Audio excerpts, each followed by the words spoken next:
And that game that he beat the Reds in that year, he tied a career high with 14 strikeouts. You wonder how strong he's going to be. He says he's going to pitch as long as his arm feels strong tonight. We expect both starting pitchers to throw up to 80 to 90 pitches maximum. Chris Sabo's the leadoff man, the speed merchant at third base for the Reds, followed by the former Astro Billy Hatcher in left field. Barry Larkin's the shortstop with Eric Davis in center, Paul O'Neill in right, Todd Benzinger's at first, Joe Oliver the catcher, Mariano Duncan is playing at second base, and Tom Browning is the starting pitcher. For Scott, who has been through this situation several times before, it's an effort to win his 4th straight opening day assignment and tie Larry Dierker in the history of this ball club. And it's a rare opening day for Cincinnati, the first time in this century that they have not opened at home. Well, except for that 1966 year when they had 3 straight rainouts and they had to open on the road there, but they were certainly scheduled to go at home that season. Chris Sabo last year hit .260, had a knee injury, and he usually likes to go for that first pitch, as he did there. Strike one. He carries a 7-game hitting streak out of spring training, during which time he was wrapping the ball at a .593 pace. Sensational spring at .432 overall for Sabo. And he chases a split finger. No balls and 2 strikes. Now Lou Piniella worked a lot with Chris Sabo in the spring on his hitting. They had one 2-hour session. It was a hitting lesson. Did some work with his lower body, driving with his legs, and wanted him to be able to stay with the breaking pitch better. And there's a strikeout for Mike Scott on a foul tip as Craig Biggio holds it. Home plate umpire Bruce Fremming giving that indication. Mike Scott opens 1990 with another K.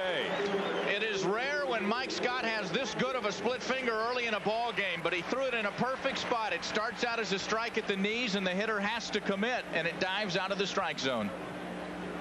Billy Hatcher is next, the former Astro, taking outside ball 1. Hatcher had a .400 batting average this spring after a .231 season a year ago. The Astros had been entertaining trade talks for Hatcher, and the Reds got him. 1 ball, 1 strike. Billy, a new father just a few days ago, so he's had a lot of excitement in his life in the last week, Bruce. Well, you change the address. He hits one high to shallow left. Eric Anthony's on the run. 2 outs. So Hatcher, traded by the Pirates to the Reds, is out number 2, and Eric Anthony gets an early chance in left. Bruce, probably gets the butterflies out a little bit. He played some for the Astros last year, but starting on opening day for a youngster, and he's one of the youngest Astros ever to play on opening day. Certainly is. We'll talk about that a little more as the game develops. Barry Larkin had a scintillating season going when he hurt his elbow at the All-Star break. He takes ball 1. He had a homer, 9 runs batted in this spring with a .389 average after going .342 through the first half of the year. And then the elbow ligament injury at the All-Star game skills competition. He hits it hard up the middle for a base hit. And Larkin, who certainly can steal a base, is on. Now that was a pitch that was up in the strike zone. Too far up. We'll take a look at Barry Larkin's swing and see where the contact is. It's just above the belt. That's not where Scotty's successful. That's kind of no man's land for him. He either needs to be down around the knees or up around the letters to blow it by somebody. 34 home runs in 1989 for Eric Davis, who drove in 101. This spring he's hit .353 and drove in 11 with a home run. And Larkin, who's a threat to go, had 2 stolen bases this spring. He can really fly.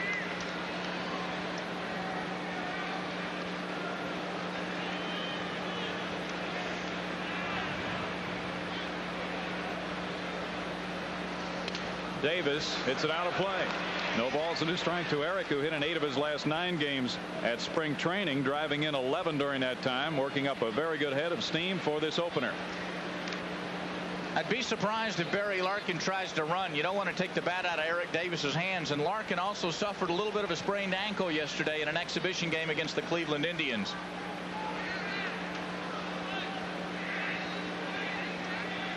But just to make sure, Scott will make a toss to first. Whitey Herzog thinks the Reds could lead the league in stolen bases this year with the speed that they possess. And it's getting tougher and tougher for any team to steal.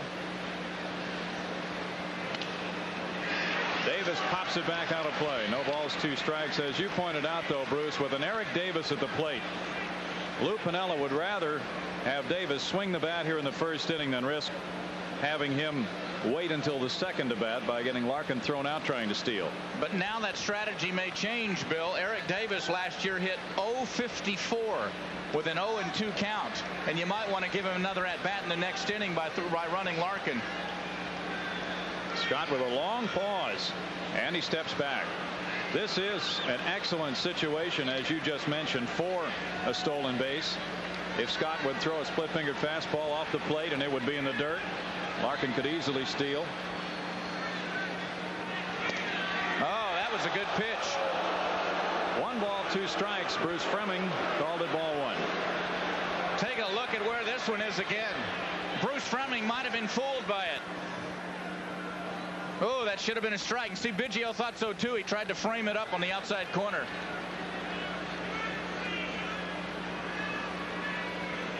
Scott with a long pause again. And Davis up the chute. Rafael Ramirez is calling in front of Gerald Young. And he makes the catch. No runs for the Reds. 1 hit. No errors. 1 man left. After 1/2 inning, Mike Scott has disposed of Cincinnati. No score. Last of the first inning, no score. Tom Browning for the Reds. Gerald Young for the Astros. The G-Man hit .289 this spring. He hit a spring home run. That's an oddity. He drove in 3. And he stole 4 bases in 4 tries. And Browning eases up, but it's high, ball 1. He works to Joe Oliver, Chris Sabo, Barry Larkin, Mariano Duncan, Todd Benzinger on the infield, Billy Hatcher, Eric Davis, Paul O'Neill in the outfield. And the count is 2-0. Browning, the sort of pitcher who can almost pitch a complete game with about 85 or 90 pitches. He pitched the 2 quickest games in the league last year. Well, in the perfect game he had a couple of years ago, he threw 86 pitches and didn't go to 3 balls on anybody. Davis diving with a play. Eric Davis came in to take a hit away from Gerald Young. Well, maybe you should measure his glove. Get started on that early. And here's the pitch. Young ahead in the count.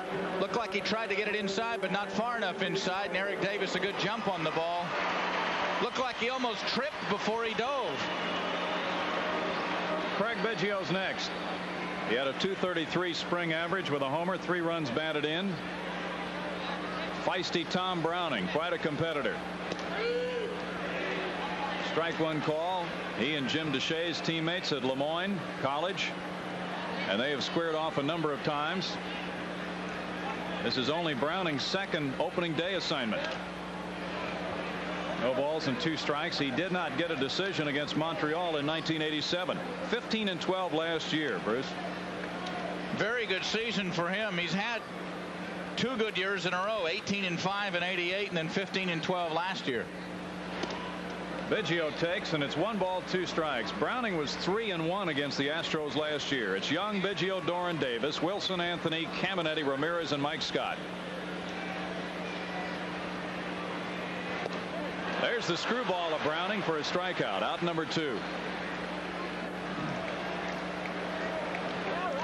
Take a look at the pitch again. Browning throws the screwball 2 different speeds. He'll use it as a changeup as well.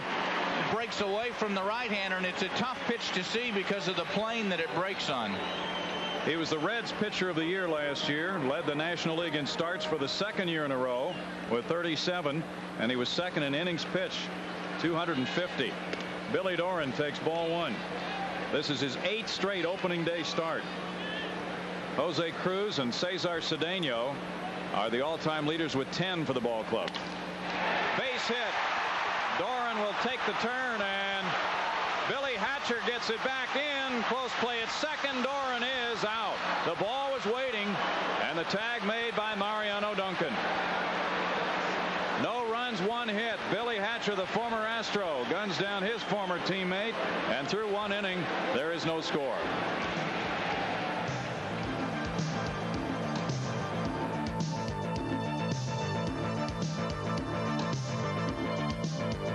Speaking of the bottom part of the Cincinnati order, Lou Piniella was very pleased with the way his lineup stacks up top to bottom. He has some speed down at the bottom as well as the top, Bruce. Well, one of the keys for him was getting Billy Hatcher. It afforded him to move Larkin down and then put O'Neill behind Davis. And O'Neill is murder on right-handed pitchers. He was stepping in the bucket a little bit on that one. Ball 1. O'Neill hit in 11 of his last 13 spring training games. Led the club in runs batted in with 16 this spring and hit 300. And the inside pitch for ball 2. 2 balls and no strikes. Scott finished second to Mark Davis for the Cy Young Award last year in the National League. He won it in 1986. Caminetti. Well, Scott throws a 2-0 pitch, retiring O'Neill. 1 out.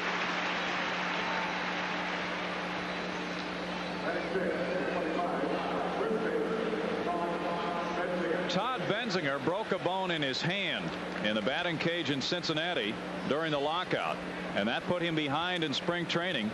It's a little surprising to see him in the lineup, but in the last week he came a long way. Yes, he did. He was 3 for 3 yesterday against the Indians. He's got 4 hits in his last 5 at bats. He takes a strike. Benzinger, the former Boston outfielder, moving to first base with Cincinnati. And Hal Morris was obtained over the winter in a trade from the Yankees. Benzinger hits the ball to shortstop Ramirez.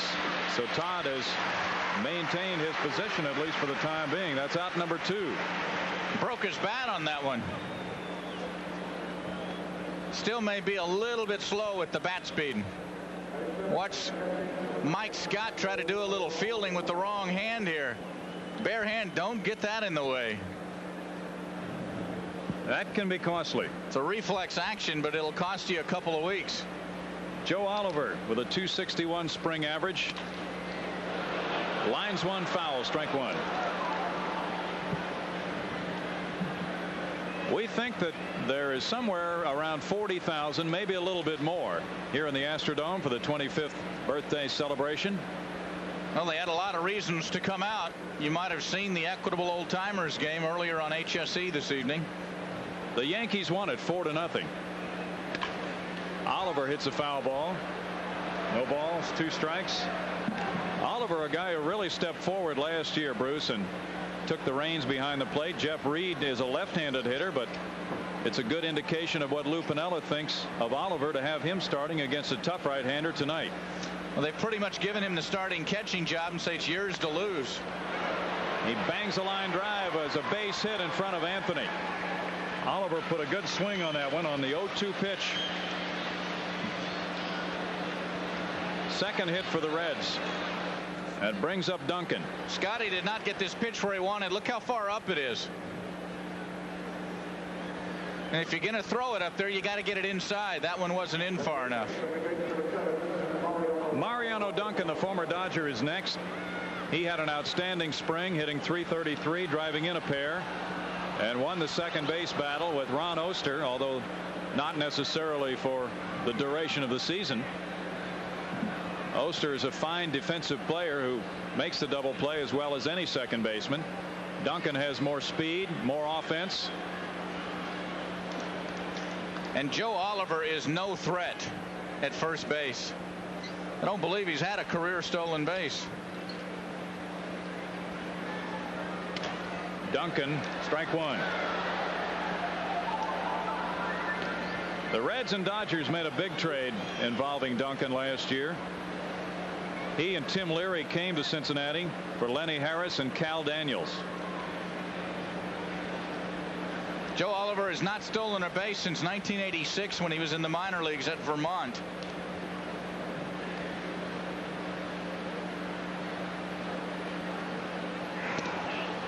Throw to first base, and Oliver's back. Biggio has been doing that more often this spring. He hardly ever threw to the bases last season. Well, he's got a lot more confidence in his arm from a good spring. Astro catchers gunned down 11 rather, of 25 guys trying to run, and that was much better percentage than they had in the past. Much better. 1 ball, 1 strike. No score. We're in the second. Out of play. 1-2 to Mariano Duncan. And Scotty doesn't need to throw a strike now to get this guy out.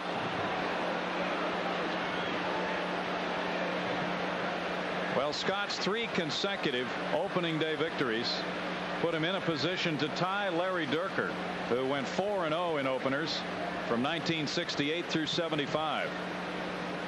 This is the 4th time these 2 clubs have opened against each other. Cincinnati has won 2 and Houston 1.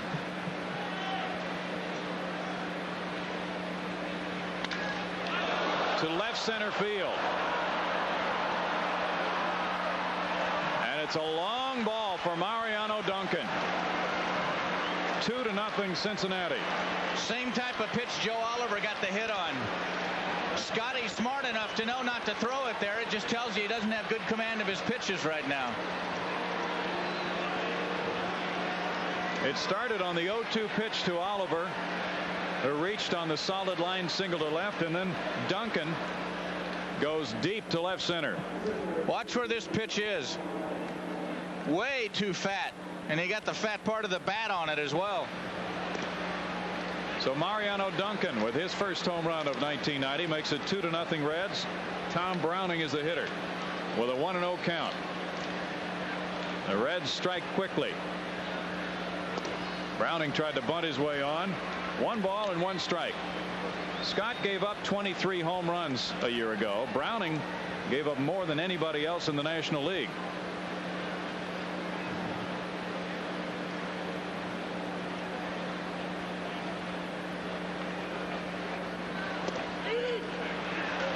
One ball and 2 strikes.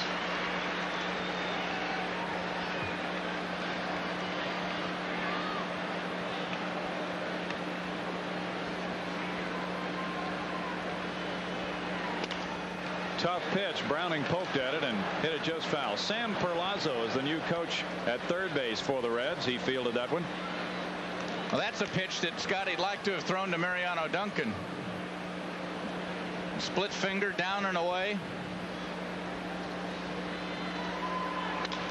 Browning to right field for Glenn Wilson for the 3rd out for Cincinnati.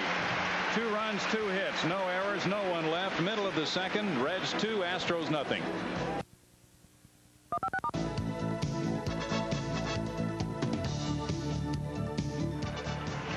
Tom Browning in Cincinnati holding a 2-0 lead here in the last of the second inning as Glenn Davis comes in. Davis has hit home runs in 3 of his last 4 opening day games. He hit 2 long balls off Browning last year, and he has 6 lifetime home runs off Tom. And considering the way that he's hit Browning, Billy Doran would like to be sitting on first base instead of testing Billy Hatcher in the bottom of the 1st. That one hits him, and Browning didn't give him a chance. Davis with a .360 lifetime average against the veteran lefty will take his base.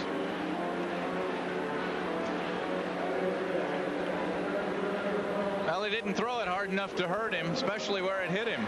He just filed that one away for later in the game. Glenn Wilson will try to make it hurt Tom Browning. He hit .381 this spring. Drove in 1 run, and Glenn is back in his home area in his first opener in an Astros uniform. Browning makes the move to first base. Wilson is a very important man for the Astros, hitting behind Glenn Davis.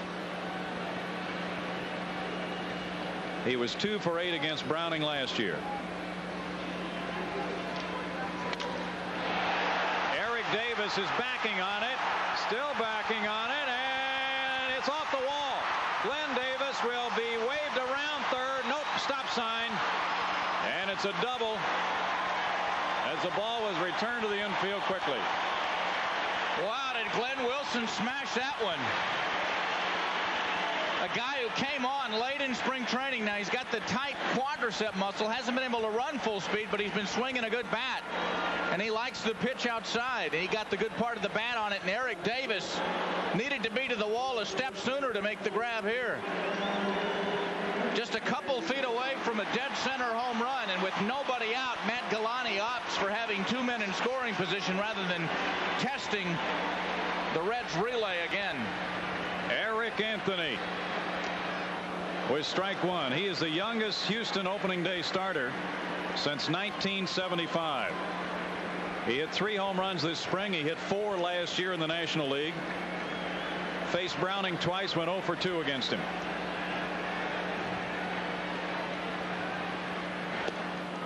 And he lays off the breaking pitch. 1 ball, 1 strike. Ken Caminiti on deck. 2-0 Reds, last of the second.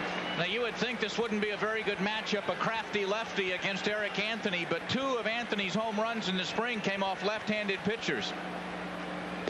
And he hit a home run to win a ball game against the Philadelphia Phillies off a right-hander, Todd Froworth. That was in the last of the ninth. 2 balls and a strike to Anthony with a base open, and Caminiti up next. You would think Browning's going to be pitching around him, especially since Eric has the reputation for the strikeouts. Browning doesn't walk many, and Anthony won't chase. 3 balls and a strike. Not so far anyway in this at-bat. No, it's very disciplined so far. It's a test of Eric Anthony's will because he's anxious to get some RBIs and break the ice. Browning isn't missing the strike zone by accident. Eric Davis is in left center field by a couple of steps, and Anthony pulls it foul. 3 balls and 2 strikes now. Now Tom Browning might be thinking, I'm not going to throw this guy a strike. I'll put him on or make him get himself out. He has Caminiti next, and then Ramirez would be up. Let's see where the 3-2 goes. Just missed, ball 4. Close pitch. Anthony showed remarkable discipline on that pitch. Oh, that was a great at-bat for him. That may be the most disciplined we've seen him all year so far. I mean, not just including the opener, but the spring as well. Obviously, it's the most discipline he's shown in the regular season. Ken Caminiti led the club in runs batted in this spring with 11. He hit .281 and 3 home runs. He is 6 for 16 against Browning. And ball 1 gets by Oliver. Glenn Davis will score. The throw gets away. Browning's glove was knocked off. It's now 2-1 with runners at second and third. That pitch was in the dirt, but it's almost a pass ball because it went right through Oliver's legs. This reminds you a little bit of last year. Wild pitch. It's a breaking ball, and watch right under. That's got to be a pass ball. That pitch wasn't that bad. They might change that after they look at the replay. Well, it hit a little bit out in front of Oliver, but he pulled up, so he could have blocked it. It's 2-1 now. Almost a collision there at home too. 1-0 the count. And the shortstop Larkin makes the play at first. Glenn Wilson scores to tie the game 2-2. RBI ground out by Caminiti.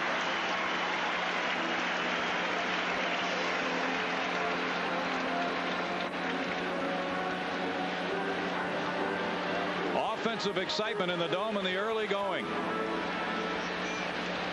2 runs for each ball club so far.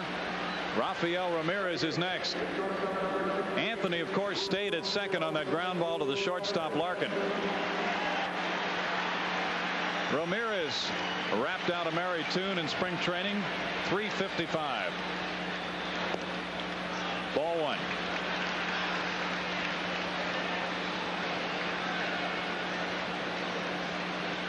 .54 runs batted in, a very good total for a shortstop. And he has a 2-0 count with Mike Scott on deck. All of a sudden, Tom Browning's a little wild. After intentionally missing the strike zone with Eric Anthony, now he can't find it. Browning has beaten the Astros 8 of the last 9 decisions, and his loss was 1-0 last September. He is 11-8 lifetime against Houston, and he's won 23 of his last 28 against the clubs in his division. And he turns towards second, but with nobody covering, Anthony just crawls back in.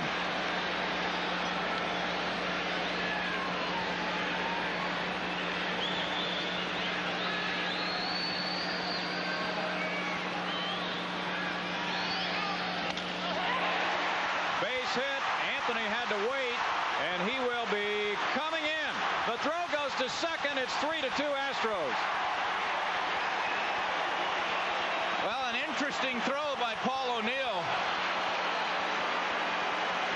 But the base hit was in the gap. A tough spot to throw from, and pretty deep in the outfield. He may have just figured he had no chance.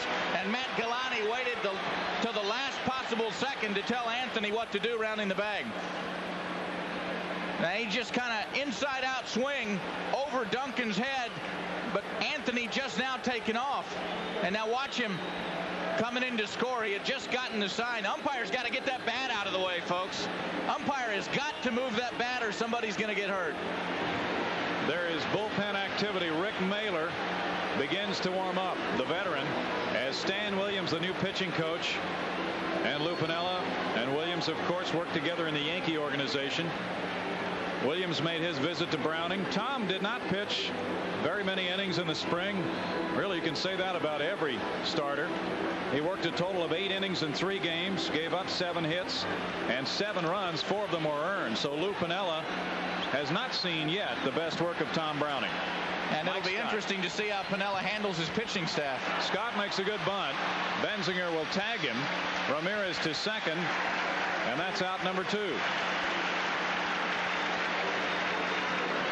Oh, that's good, though. It allows Scotty to go back and get a little rest, and he moves the guy into scoring position. Well, his hitting and bunting were improved last year. And this time he advances the runner, and we'll see now with Gerald Young at the plate what ensues. Young lined out to Eric Davis with a good catch in the first inning.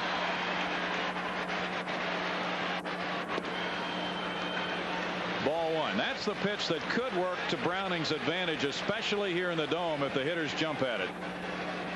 It's high, and it really, if the hitter is not a power hitter, it's hard for him to drive the ball out.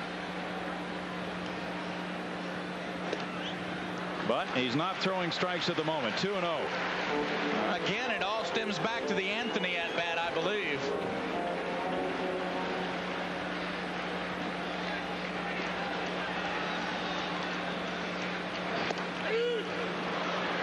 Two balls and a strike.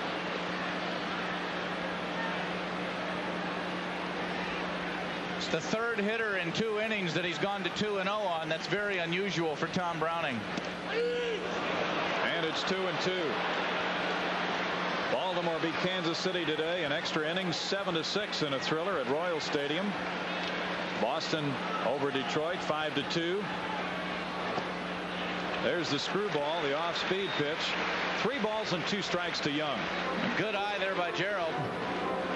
He led the club in walks a year ago with 74. Look what the Pirates did to the Mets. Bombed them 12-3. Another base hit. Ramirez will score. 4-2 Astros. Young into second base, and he is just safe. Double. Oh, good base hit and a great at bat for Gerald Young. And once again, Billy Hatcher shows how familiar he is with the left field corner. He made that a close play on one of the quickest runners in the league. Gerald Young, the big hit. Watch this swing. Now he waits. It's the hands in and gets a good quick swing. Uses the hands to get out in front of the ball and turns it over. Rudy Jaramillo's got to like some of the cuts he's seeing so far in this ball game. They have been shooting some line drives. Glenn Wilson hit a ball deep to center field, just missing a home run.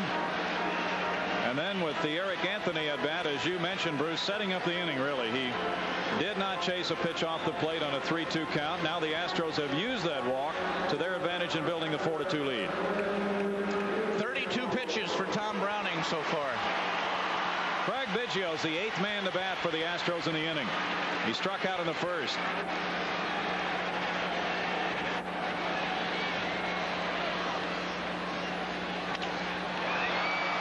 up into shallow left. Billy Hatcher to end the second for the Astros. They take the lead with 4 runs. 3 base hits. 1 man left after 2. It's the Astros 4, the Reds 2. Astros 4, Reds 2. Top of the 3rd inning is coming up next. It'll be the top of the order for Cincinnati. Bill Brown along with Bruce Geetson. Milo Hamilton will join you for the middle innings. Of course, Bill Worrell will be here for the bulk of the season, but it's great to be back here on HSE with Astros baseball in 1990. Starting a new decade, Bruce. The Astros had the best winning percentage in the National League on their home field in the 80s. You'd like to see them continue that for this decade. They have loved playing here in the Dome, and the fans have responded. This is a very good opening night crowd. Little delay here before Sabo bats in the 3rd. Scott has pitched well in each of his 3 wins. He won 4-3 in 1987 on opening day, 6-3 in '88, 10-3 last year. Sabo fouls it, strike 1. Chris was a strikeout victim in the 1st. And it was the best at-bat Mike Scott has had as far as pitching against a Red. He's been wild high the last 4 or 5 hitters, exactly what you don't want to see. And Enos Cabell will be joining us in the 9th inning, and on the postgame show, he'll be back with us in 1990. Gerald Young out number 1. We talk about Scott's opening day work. In the last 3 opening day games for him, he's gone 7 innings, 8 innings, and 7 innings, and each time out he's allowed just 3 runs, striking out 8, 9, and 7, and each time Dave Smith has finished the game. So Enos Cabell, who played in the old timers game beforehand, now slides in alongside us as Billy Hatcher bats, and he hit a fly ball to left first time up, strike 1. A little different seeing Hatch in that Reds uniform, Enos. Yes, it is, but he's played well, and he came in there, and now he's starting. That was unusual because he wasn't going to play in Pittsburgh. The Pirates did a little shopping toward the end of spring training, and then they consummated the deal, and the Reds are extremely pleased to have Hatcher. No balls and 2 strikes. They wanted his speed up at the top of the lineup so they could move Larkin to their 3rd hitter, and he really is the best hitter on the club. Then they have solid RBI men and Davis, O'Neill, and Benzinger to follow. Enos. Well, they wanted people up there that can run. I think Piniella knows that the National League is a fast league. You have to be able to run to contend in this league. Billy Doran is running and shagging that one for out number 2. And that was Billy Doran's play all the way, because Glenn Wilson rather, is still not at 100% chasing balls. Billy Doran knew that. He's calling him off right now. If you can get to it, he's going to take it. Well, he was really keyed up before the game, too. I know if you talk to him, he says, I'm going to have a great year this year. He said, last year I let myself down, I let my teammates down, I let the fans down. He said, this year I'm going to have the best year of my career.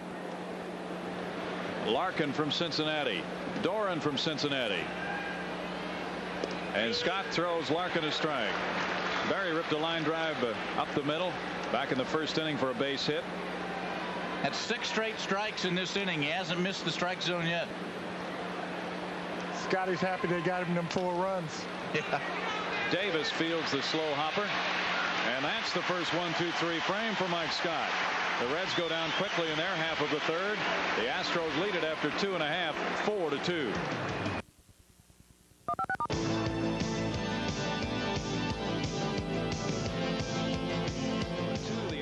Have built the lead over Cincinnati. The Reds got 2 in the 2nd inning on a home run by Mariano Duncan after Joe Oliver's 2-out single.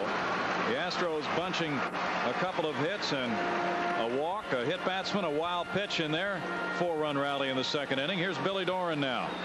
Doran got a base hit to left field and then was thrown out by Hatcher trying to stretch it to a double. Billy D is keyed up, as you said, Enos. Well, he has to have a great year because this is his option year on his contract, too. And the way they're giving money away, Billy doesn't want to miss any of it. Where are they giving that money away?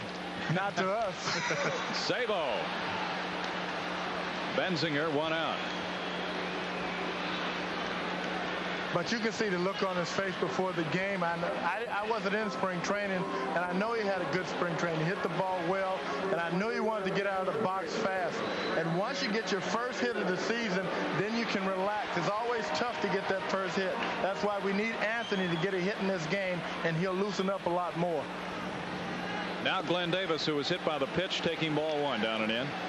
I think another reason Billy Doran's off to a good start and had a good spring is he got tired of answering questions about last year. That does wear on a player. You bet. He really hasn't had a year like that. Ooh, that was a high strike call. 1 ball and 1 strike. In the Elias Baseball Analyst, you'll find under each pitcher's name a hitter he hates to face. It's Glenn Davis for Tom Browning. 1 ball and 2 strikes. We mentioned that statistic earlier. Davis has hit .360 lifetime with 6 long balls. Enos, do you think that works in a hitter's favor as time wears along and he continues to face that pitcher? Exactly. He just sits there so nice and easy because he knows, he sees every pitch that comes from Browning. He sees it well, and he can just sit there and relax. He says, I'm going to get you sooner or later, and then the pitcher knows it too. That's the toughest thing about it. The pitcher knows that Glenn Davis is going to bust him. And he rips it foul to keep the count 2 balls 2 strikes. Some souvenirs in the early going. And Enos, you just know when you're a hitter and you're hitting a guy good, you just got so much more confidence when you go up to the plate. Oh, he's so relaxed, you know, and usually Glenn gets tight, but see, he's so relaxed and he knows everything. He's hit him twice. Well, he gets hit again for the 2nd time in this game by Browning. In the same spot. Well, he'd rather hit him than let him hit one out of park. This is a slider. Watch it. He goes way inside.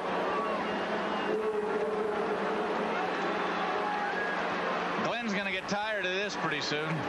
Gets him back of the upper back left thigh. Well, he was hit 11 times all of last year. He's been hit twice in 2 plate appearances tonight. Glenn Wilson doubled, almost homered to straightaway center. This one to left center. Eric Davis. 2 outs.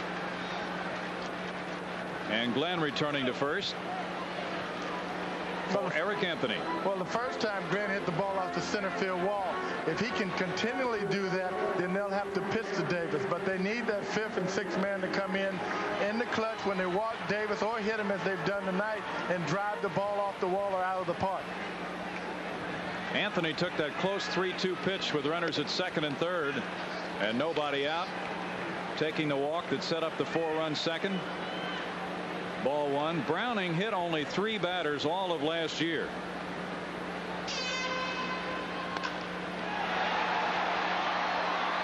The left fielder Hatcher wants it and returns it as that takes care of the side in the 3rd inning. Milo Hamilton will be joining Enos and Bruce for the middle innings here on HSE.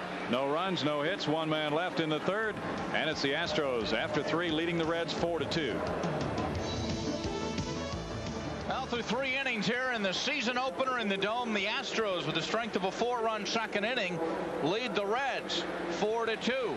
4 runs on 4 hits. Cincinnati 2 runs on the 3 hits. Browning and Scott still in there. And completing our triumvirate here in the booth as we go through the middle innings of this one, the jack of all trades tonight, Milo Hamilton.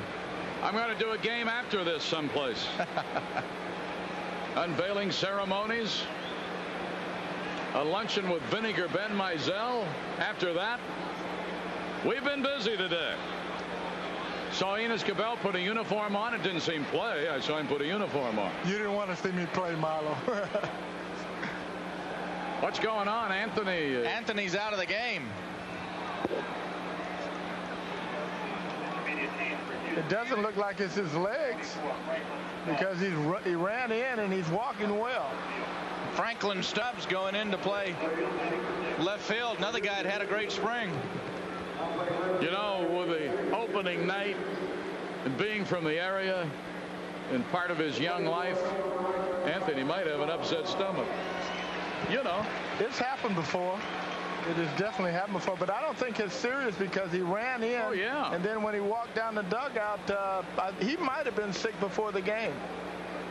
If you got an upset stomach, you'll run in. Yeah. You'll be in a hurry to get somewhere. The ground crew will insist on it. That's terrible. Eric Davis popped to the shortstop and shallow left center his first time up. Mike Scott leading 4-2. Foul right up this way. It's the top of the screen. You don't suppose with Hatcher joining this ball club that Duncan found one of his old bats, do you? Him hitting a home run off Scott. How'd you like to have the odds on that in Vegas?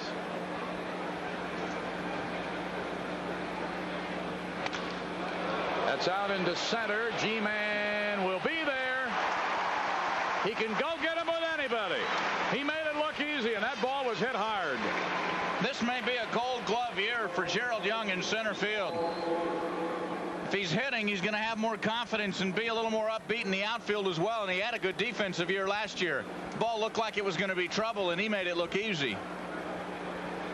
Paul O'Neill, the batter, popped up to Caminetti in foul ground. First time up. High fly ball left. Stubbs coming over and in. Franklin's under. Oh yeah, that's that dome roof will give you a wrinkle or two. Yes, it will, but he's a good player. That was a good acquisition that the Astros got when they got Stubbs, because he can play all three outfields and he can play first base, and he's a power hitter coming off the bench. Well, it's not an upset stomach on Eric Anthony, guys. Slightly pulled hamstring. Oh my goodness. Might have done it running the bases. I think he did it when he scored on the Ramirez hit. I don't think Artie's going to take any chances. Here's Benzinger. Whoa, a little tight. You're not taking much of a chance the way Stubbs has been swinging the bat. I tell you something. That pitch right there might have been a little answer to a couple of pitches that clunked our first baseman. You're exactly right. Is there any such thing as not exactly right? Or half right? Part right. No, I part on the left.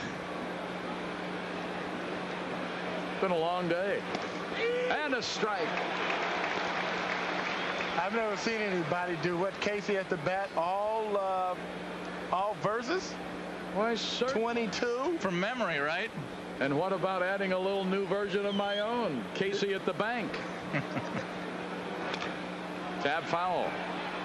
That was at the unveiling of the statue of the late Vivian Smith. Indeed it was. One of the best friends the Astros have ever had. I tell you, William Barron's the sculptor. I've seen some statues. I wondered if they really looked like the person that they were of, but boy, this one is absolutely great, isn't it, Enos? Yes, it is. It's beautiful, and it looks just like her.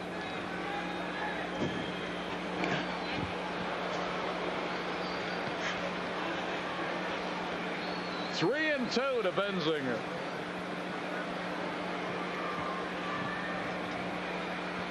Mike Scott with a 2-run lead as he pitches in the 4th inning.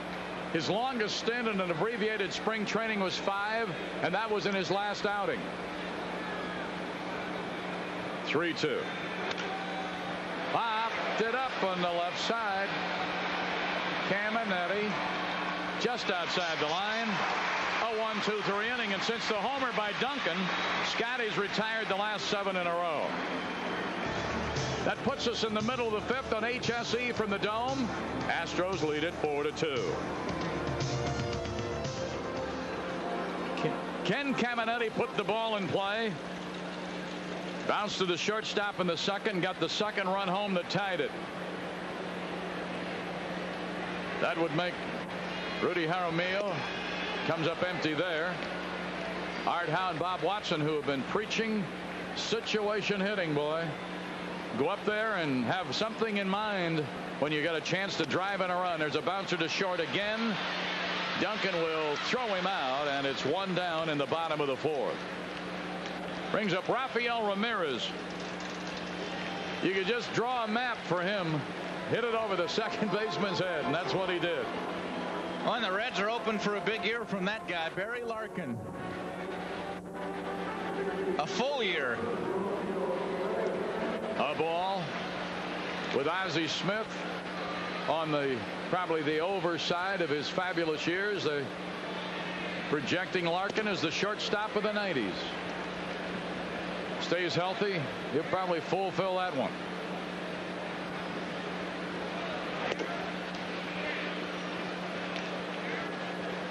Rafael Ramirez batting 8th in the order. The Reds are going to put their bullpen to work. In there.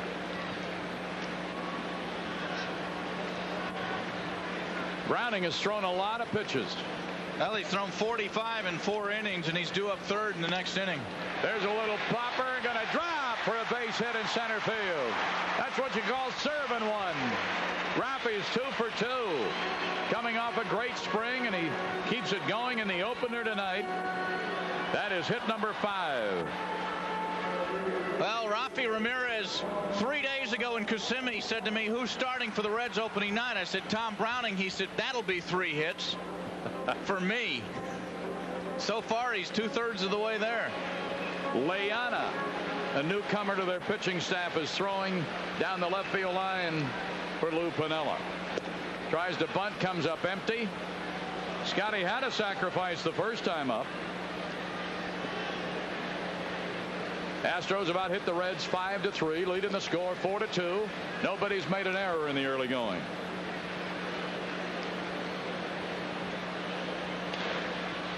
Bunts it foul right at the home plate area.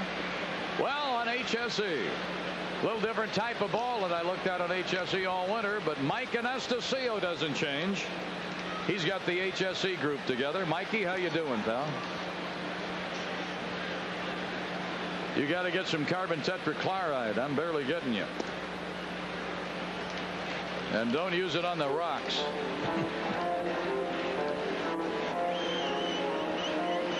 Well, it has been a long day for you, hasn't it? Indeed it has. I've made more appearances than a candidate running for office. Scotty strikes out. Don't worry about it, my man. We need you. That is the second strikeout. They've both been swinging. The other was Biggio in the opening inning. Go to the top with Gerald Young. He could easily be 2 for 2. That sinking liner that Eric Davis skidded along and caught. At least the umpire said he caught it. His glove was upside down, and boy, I don't know how you keep a ball with the top of your glove facing the ceiling. Look out, almost threw it away.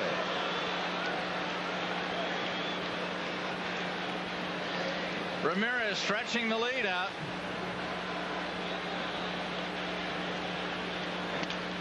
Fouled it off. G-Man with a line out to center, and second inning doubled and drove in the 4th run. So he's got to feel good about it. Coming off of a good spring and hitting the ball the way they like him to. He can be such an important cog. Shortstop backhanded, throw to second, and a man kept his foot on the bag. That was close. That's a 6-4 force. Side retired, no runs, 1 hit, no errors, and a man left. We have played through 4, and let's look at that again before we get out of here. See if Larkin stayed on there as he Duncan stayed. Yep, had his foot on the bag before he toppled. Good call, but second base umpire Steve Ripley. We'll go to the 5th on HSE, 4-2 Houston. As we come back for the 5th, the catcher Joe Oliver, who singled and was on when Duncan hit the homer in the 2nd. And as we remind you, this telecast is authorized under rights granted to Home Sports Entertainment and is not intended for the commercial use of our viewing audience.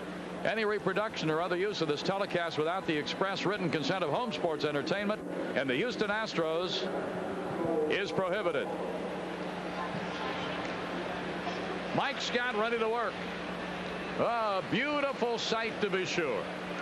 The Astrodome celebrating its 25th anniversary. And it looks even better than the day they opened it.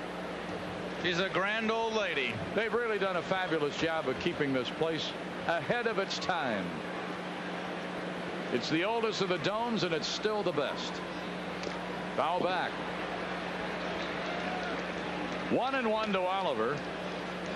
Scotty, after the Duncan homer, has retired the last 7 to face him. Their bullpen continues with Browning due up third in the inning. Scott with a 2-run lead. Out into right center. That could be trouble. It will drop, and it will be a ground rule double.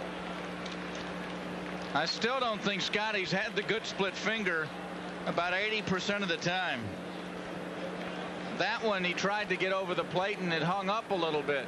He's been getting by on guts and savvy the last few innings. Take a look at Oliver's swing. Let's see where he hits it. It's up around the letters again.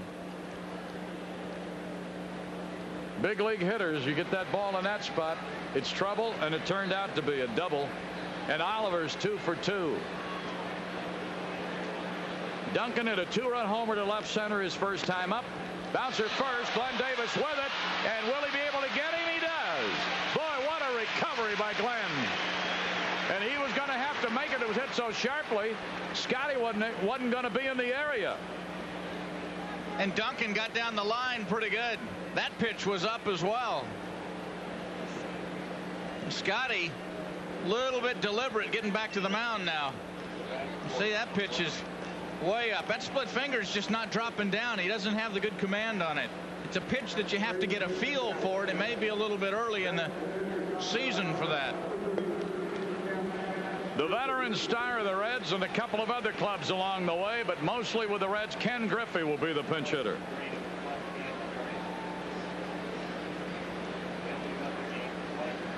So that's it for Browning. Griffey in the spring hit 115. 0 for 4 as a pinch hitter. Runner third, 1 out. Laid off of it, and that was high too. I imagine that Bob Cluck watching very closely. Also Billy Joe Bowman down behind the Catfish Alley, the tunnel, checking that gun. Fly ball right field. It's playable, but it'll get a run home. Wilson there, heading toward home, and scoring will be Oliver. Sac fly, 1-run game. So Griffey came off the bench and did his job. Got Oliver home. That's the best Astro arm in the outfield. And the throw tailed on Glenn Wilson a little bit. About 10 feet up the line. And you notice he didn't mess around with a cutoff man with nobody on base. Go to the top of the order with Sabo. He's 0 for 2. Fouled off.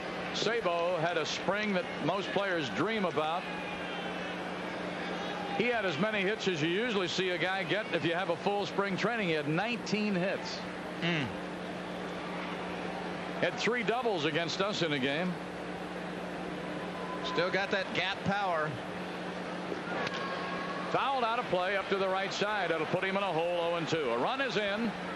It's a 4-3 ball game. Houston. The crowd has now been apprised of the fact on the big message board that Eric Anthony had to leave with a slight strain of his left hamstring.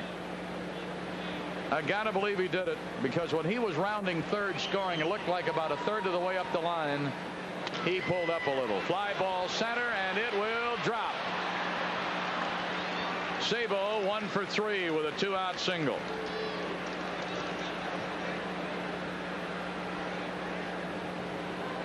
That pulls the hit column even at 5. Now let's look and see where this pitch is to Sabo. Trying to throw the split finger again. Got it down a little bit, but not enough. Just not got that good sharp downward bite with that arm speed of his that makes it drop. Sabo edging. He's leaning. Boy, I tell you, Scotty had to step away there. Oh, he was leaning toward second. This may be Biggio's first test of the regular season. Hatcher is flied to left, popped to second. Made a great throw that we saw him make so many times when he was an outfielder here. Runner go, fakes a break, doesn't go, and a base hit behind him. and he will streak for third, and he will make it. So Hatcher, I think he even got jammed and got that ball through. So 2 hits after 2 away. A run is in, and the tying runner, Sabo's 90 feet away. Brings up Larkin. That was a strange play. Watch Biggio start to stand up. Then he goes back down with a pitch. It was almost like they might have had a pitch out called. So Scotty laboring now in this 5th inning after it looked like he had things put together after the Duncan homer, retired 7 in a row. But in this inning has given up 3 hits, a sacrifice fly, and Larkin, the batter, singled in the 1st. 3rd inning, he grounded out to Glenn Davis. The Reds have runners on the corners, 2 away. Scotty trying to hang on to a 1-run lead. We're in the 5th.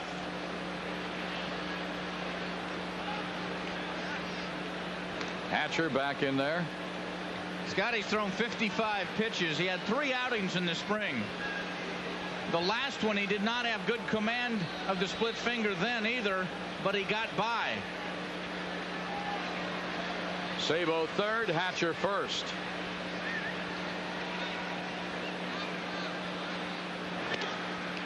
Everything's up.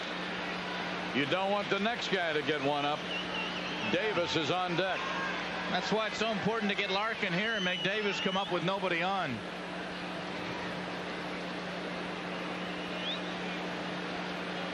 Astros 4-5-0, Cincinnati 3-6-0. Got to watch Hatcher here.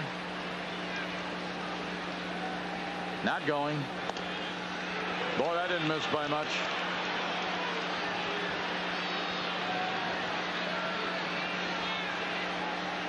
Sam Palazzo, as the third base coach for the Mets, was unceremoniously dumped and catches on with the Reds. Ready for the 2-0. In there. He caught some corner, but the pitch was up. He's flirting with danger here. And you can pretty much forget about Larkin striking out. He only fanned 47 times in his last 913 at-bats over the last 2 years. Check on the corners. Hatcher running. High pop right side.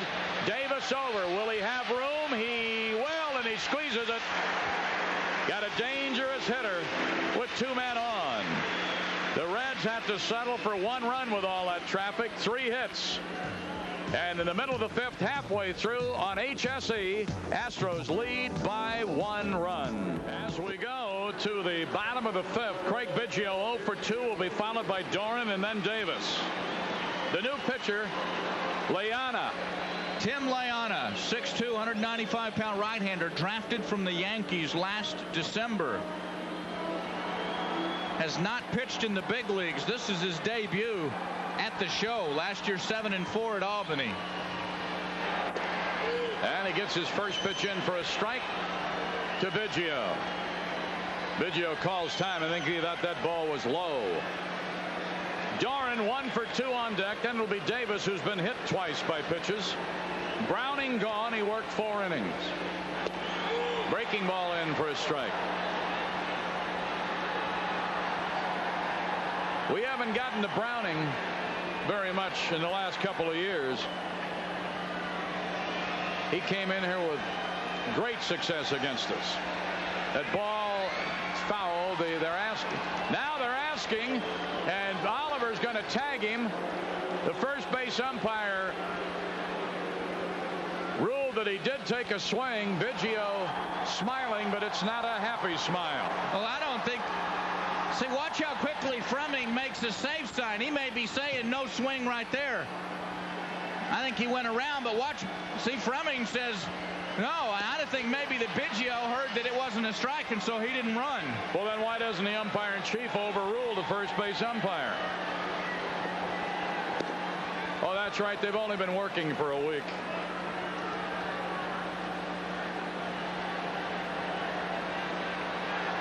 Here's Doran 1 for 2. Tailing on that one. Billy Doran had a hit in the first inning, was out trying to stretch it to a double. Strike called at the knees. In the third inning, he bounced out to third base. We got an active, enthusiastic opening night crowd here. Trying to get some more offense on the board. Looping liner left, and Hatcher's there. Doran's got to try somebody else. Here's Glenn Davis. If Layana hits him, I don't think he's going to trot to first base. Now this guy, with all the veterans on the Cincinnati pitching staff, he's one of the extras because of the 27-man roster.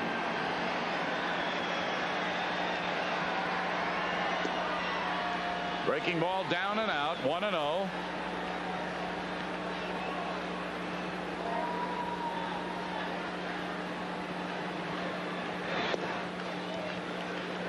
Two balls and no strikes.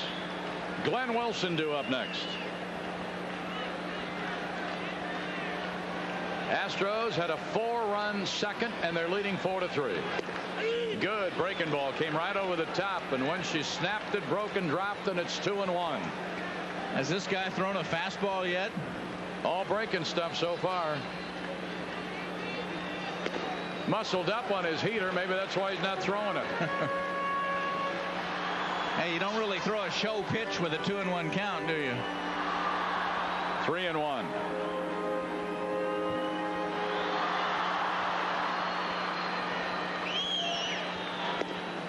And he walked him.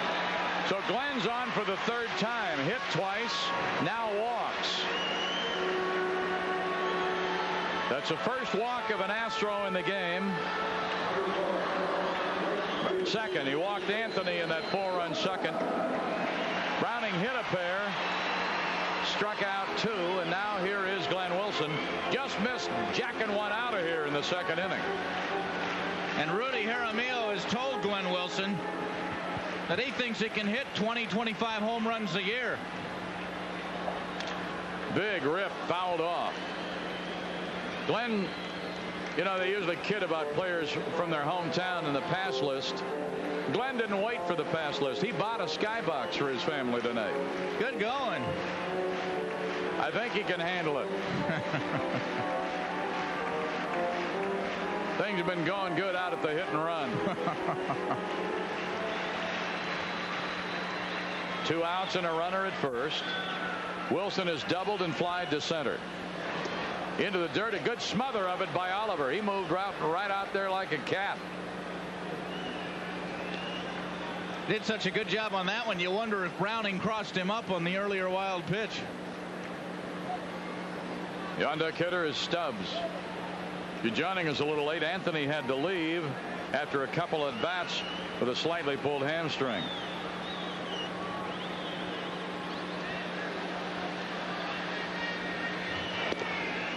Missed with an off speed.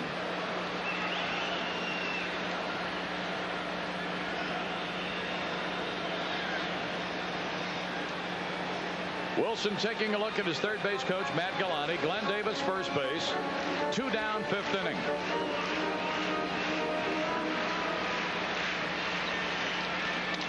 Bouncer, shortstop to his left. He'll flip it, and they get him.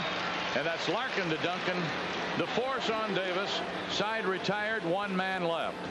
End of 5. Ground crew will come out and re-manicure around the bases and around home plate. HSE with a picture and the story from the Dome. Astros lead the Reds 4-3. The Colt 45s joined the National League West in 1962. In 1965, they became the Houston Astros and moved to their new home in the Astrodome. The 1990 Houston Astros start their 25th season with the power of first baseman Glenn Davis, the speed of outfielder Gerald Young, and all-star pitcher Mike Scott. Will the Astros win the title this year? Find out on HSE, the best team on TV. Catch the action of the Astros' first homestand of the season. Tomorrow and Wednesday, it's the Astros and Reds. Then Friday through Sunday, the Dodgers come to the Dome. The Dome stand wraps up with a pair against the Braves next week. For tickets, The number to call, 526-1709. Mike Scott getting ready to work the 6th. He'll be looking at Eric Davis, Paul O'Neill, and Todd Benzinger. Scotty struggled in the 5th inning, and our bullpen has started to work. Larry Anderson.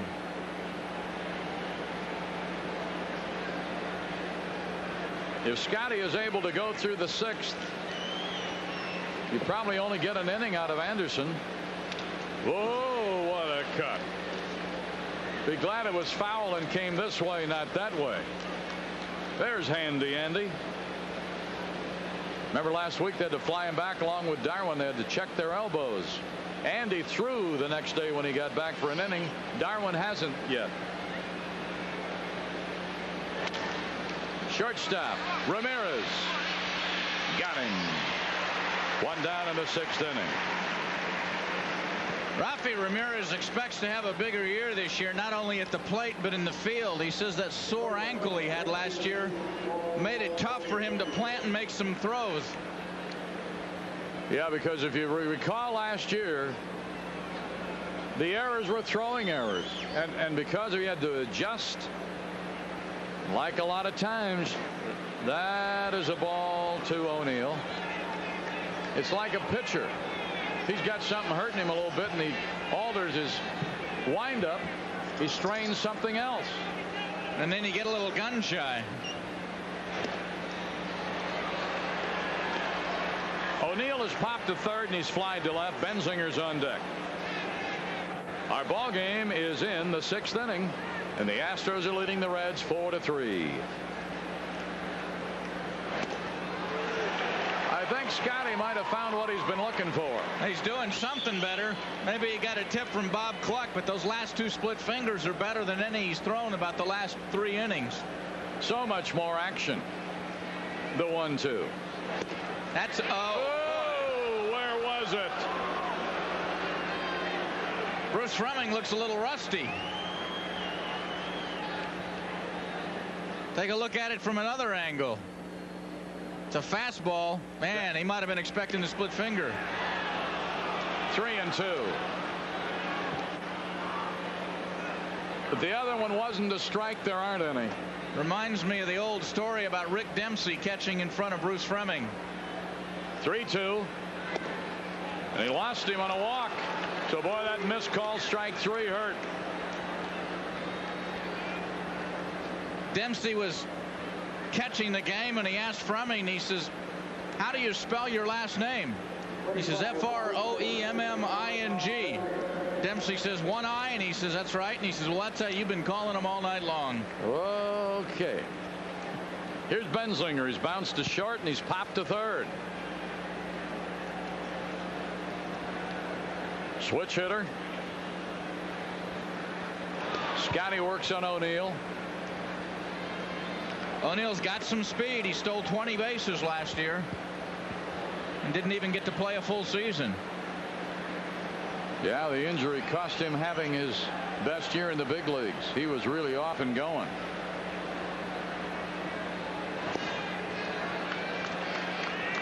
One ball and no strikes to Benzinger. Oliver, the catcher, is due up next. The Astros have been out hit 6-5, but they lead in the score 4-3. Davis holding against O'Neill. 1 out in the Cincinnati 6th inning. There's that silver anniversary patch on the left sleeve of Scotty. 1-1. Benzinger, a good low ball hitter.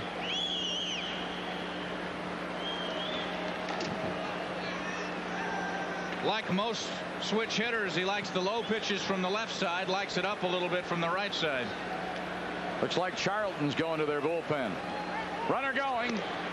Throw down will be safe. Rafi says, I got him. Still pointing. Biggio got rid of the ball in good shape.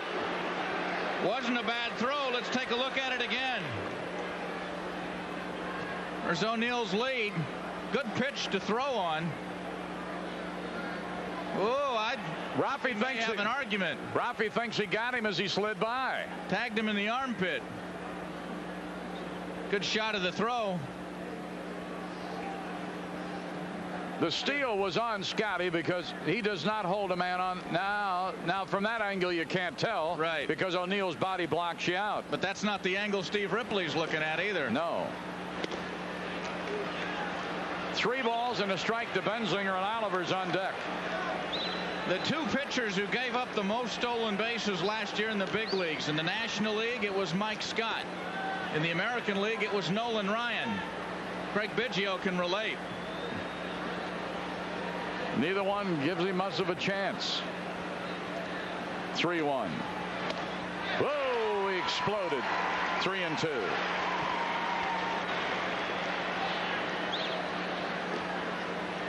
Scotty trying to pitch through this 6th inning. I think no matter what happens, it's his last inning. Yeah, he's up 4th in the bottom half of the frame. He's thrown a lot of pitches these last 2 innings. And he lost him on a walk.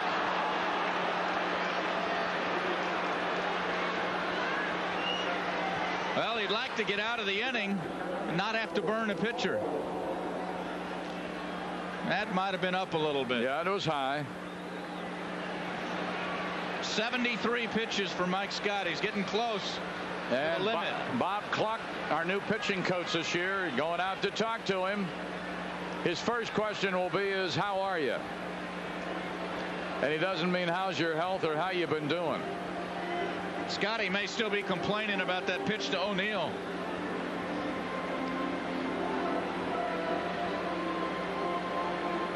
Bob Cluck and Rudy Jaramillo, if you think this isn't grown men playing a little kid's game in short pants, those 2 guys, their first shot at a big league coaching job, boy, they were up on the ceiling before this game. I don't blame them.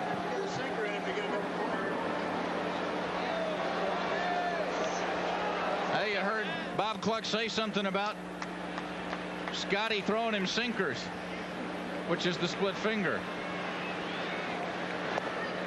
Boy, the bottom dropped out of that baby. The tying run in scoring position, you see him right to the left of your screen. That's O'Neill. He walked, stole a base. Benzinger's at first. He also walked. Oliver's had a single and a double, and he scored each time.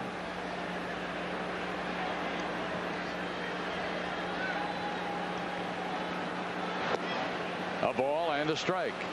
This guy was in a platoon situation at catcher for the Reds last year until a game in August in Chicago when Pete Rose started him against a right-hander and he had 4 hits. He was the #1 guy after that. 1 ball and 1 strike. 2 men are on. There's only 1 down.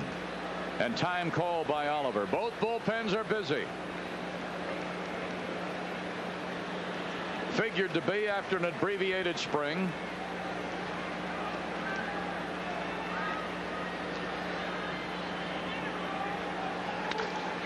Fly ball left. Stubbs on. Stubbs there, fighting that peculiar angle that you have here. And every left fielder you see has trouble with it, looking into that angle. There's a row of lights, and that's what you have to look at. The ball has to be a certain type of line drive to bother with it. You'll see it here. He's fighting it a little bit. And you just be sure those are the ones you be sure you catch with 2 hands. And there's the bank you're looking at. Nice shot. You know that Mike Anastasio really pays attention. Wow. Duncan's hit a 2-run homer and he's bounced to first. Now Caminetti wants to chalk to Scotty. Talking about pitchers and the brief spring training didn't seem to bother Hurst much. What did he do to the Dodgers? I didn't see the final. Had a no-hitter in the 7th inning before Hubie Brooks broke it up. And because of all the ticker problems tonight, scores are hard to come by. There's a fly in the ointment in the ticker system tonight. I know over on the radio side, Greeny was going crazy.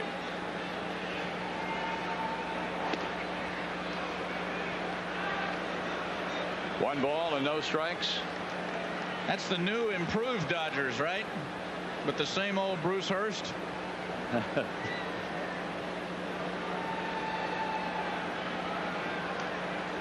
2 on, 2 out. 1-0 to Duncan. And a base hit into center. That's going to tie this game. O'Neill scores. The throw toward third will be off target. And that throw lets Duncan get to second base. Second RBI, second on the throw. Duncan's 2 for 3. He's driven in 3 of their 4 runs.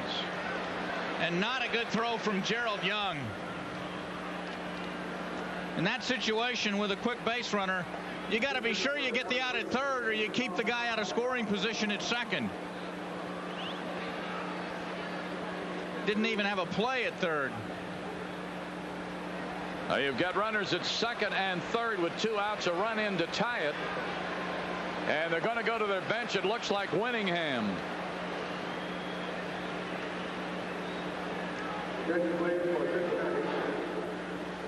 Herm Winningham. This spring he hit .280. Did not have a pinch hit appearance.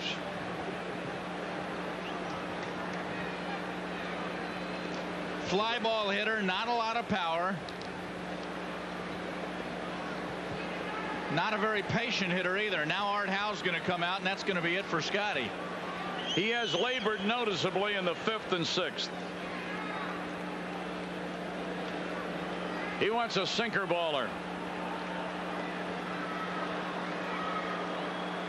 Now he's going to go with Dan Schatzeder, the left-hander, and force Piniella to use a different pinch hitter. Scotty gets a nice hand from the big crowd on opening night.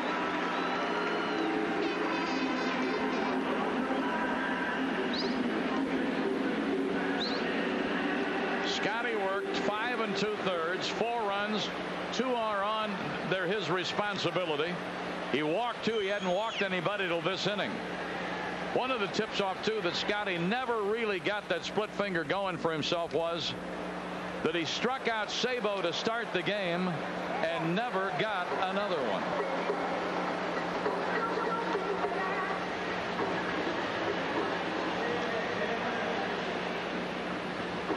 Scotty cannot win the opener. And Dan Schatzeder comes in after a spring in that which he was 1-0 with a 150 earned run average. He says everything's back in place and he feels great. He had some shoulder miseries last year. Had 2 spring games, at least games with the big club. Had some other performances with the B teams and split squads. Through 6 innings, allowed only 1 run, couple of walks, and 4 strikeouts. Be interesting to see if Piniella lets Winningham bat against this guy. He's still out there. With 27 guys, you might have thought he'd have changed. It's a tie game, 6th inning. Wheels are turning.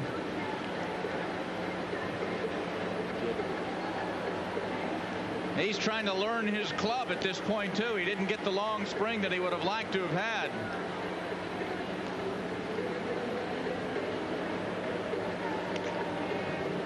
Schatzeder, of course, last year got off to a good start, had a good May, then injured his shoulder, trying to chase down a bunt between the mound and first base, and he fell on it. But he comes in now in a jam, 2 men in scoring position. 2 outs and a tie ball game in the 6th inning. All right, game situation here, 6th inning. Winningham, 2 runners in scoring position, 2 down.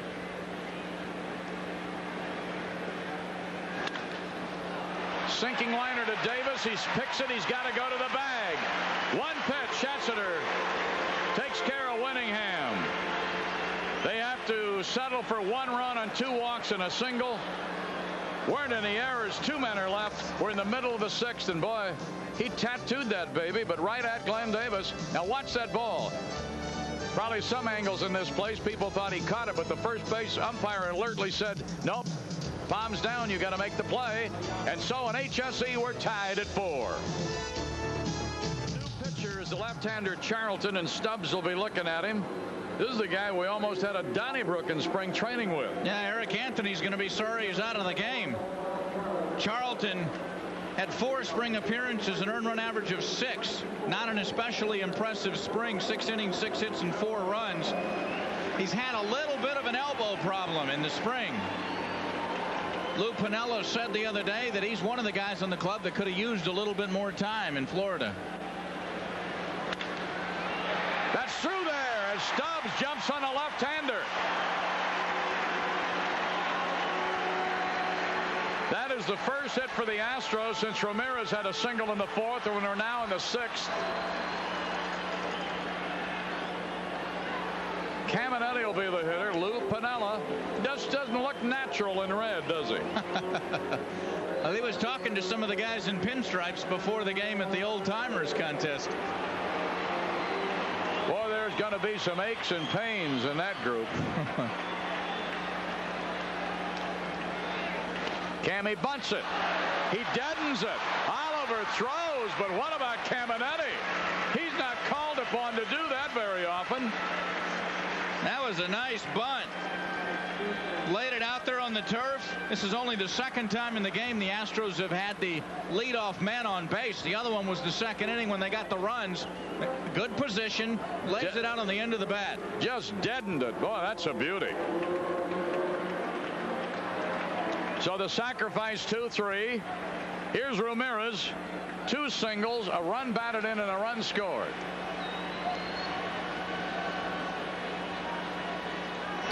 Strike. And I think Schatzeder is going to get out of the game after throwing only 1 pitch. He's due on deck, and Lombardozzi has a bat. Oh, a wicked, nasty pitch breaking down and into the right-hand hitter, and that makes it 0-2. Lombardozzi is on deck.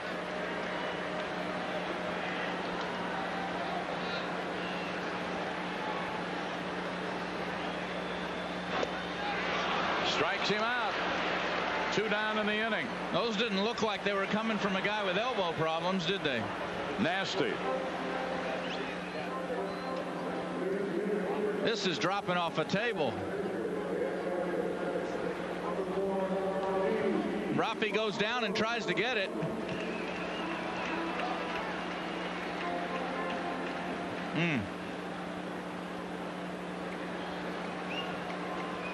So a quick little conference. Well, I think Lou Piniella might have a pretty good scouting report underneath that cap on Steve Lombardozzi. Art Howe sending up Lombardozzi.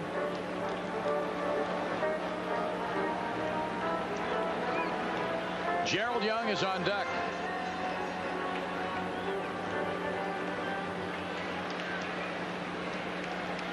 A 4-4 tie. Ball game in the bottom of the 6th. HSE from the Dome. I'm Milo Hamilton along with Bruce Geetson as we take you through the middle of this one. Ball 1. Remember tomorrow night in game 2, Jimmy DeShays gets the nod. Wednesday night, Mark Portugal. Thursday's off. The weekend finds the Dodgers in the Dome.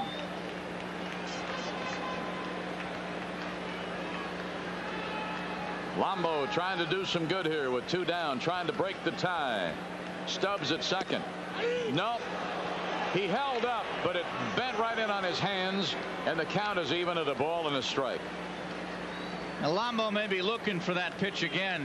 He likes to pull the ball, and he likes to hit off the inside half of the plate. Charlton studies the sign, and he's ready. He'll check on Stubbs at second. That ball took off up and away, muscled up on a fastball and sailed on him, and it's 2-1. Stubbs started the inning with a hit. Caminetti put down the bunt and got him into scoring position. but Ramirez fanned. Now it's up to the pinch hitter, Lombardozzi. Stubbs, the newest of the Astros. 2-1. 2-2. Looked like that good forkball that he came up with last year and really blossomed as a pitcher.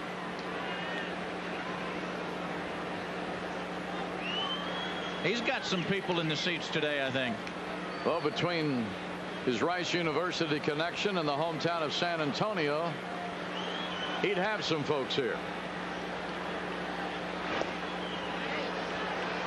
3-2. You'd like Lombo to coax a walk out of him and let Gerald Young come up.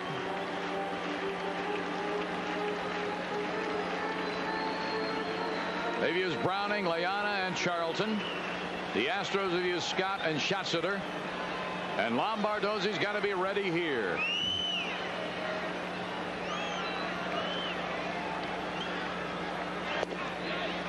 They're going to ask for an appeal. No swing, ball 4. That was a good eye by Lombardozzi. And Frank Pooley said he didn't go around. That was a forkball, started out above the knees and dropped out of the strike zone. Good pitch recognition by Lombardozzi here. He starts to go and says nope. Now we'll take a look and see if he went around. Well, it looked like he close. Yep, right there on the borderline. Strike call to the G-man. Young had a double in the second, drove in the 4th run. He is 1 for 3.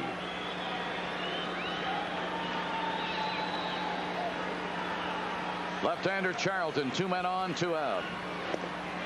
That'll be a swinging strike. Young down in the count, 0-2 to Charlton. Biggio would be next. Houston 4-6-0. Cincinnati 4-7-0. We're in the bottom of the 6th inning. Young wants time and gets it.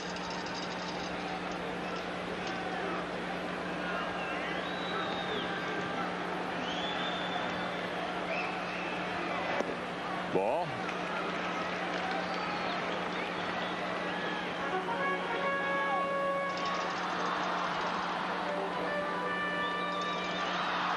Charlton with the sign from Oliver. 1-2 to Young. Fouled out of play up to the right side. That was a defensive swing on Gerald Young's part. He wasn't trying to hit that ball. He's just trying to get a piece of it and stay alive. Saw it was dropping and he didn't want to take a chance on it getting into the strike zone. Well, those banners up there with the 25-year commemorative team. The circle of stars, right? A lot of them played in the game tonight.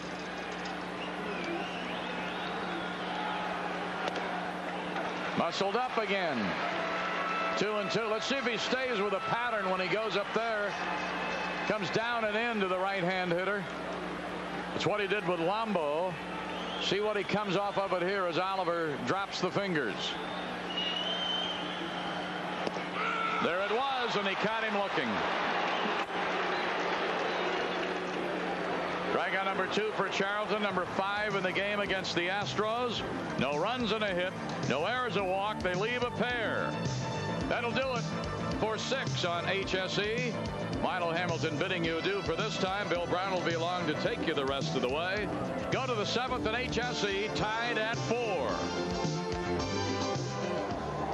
Well, the season opening with a nail biter here at the Dome through 6 innings. Reds and the Astros all tied up at 4 apiece.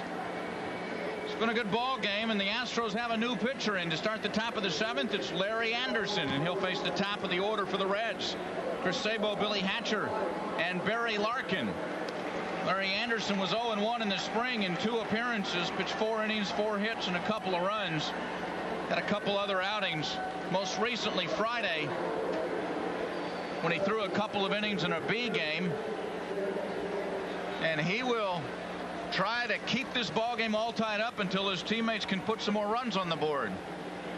And stepping back in to take us through the final 3 innings of this one, Bill Brown. Thank you, Bruce. You figure Chris Sabo will see a slider or 2 from Anderson here? Yep. There's one for strike 1 call. Dan Schatzeder got a big out on Winningham with 2 men on to end the top of the 6th. And now it's Anderson opening the 7th inning.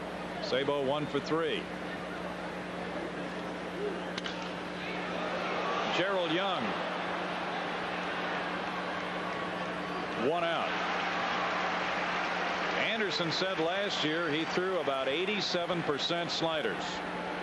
And he had his best year in 60 games. He was 4-4 with 3 saves, a 1.54 earned run average.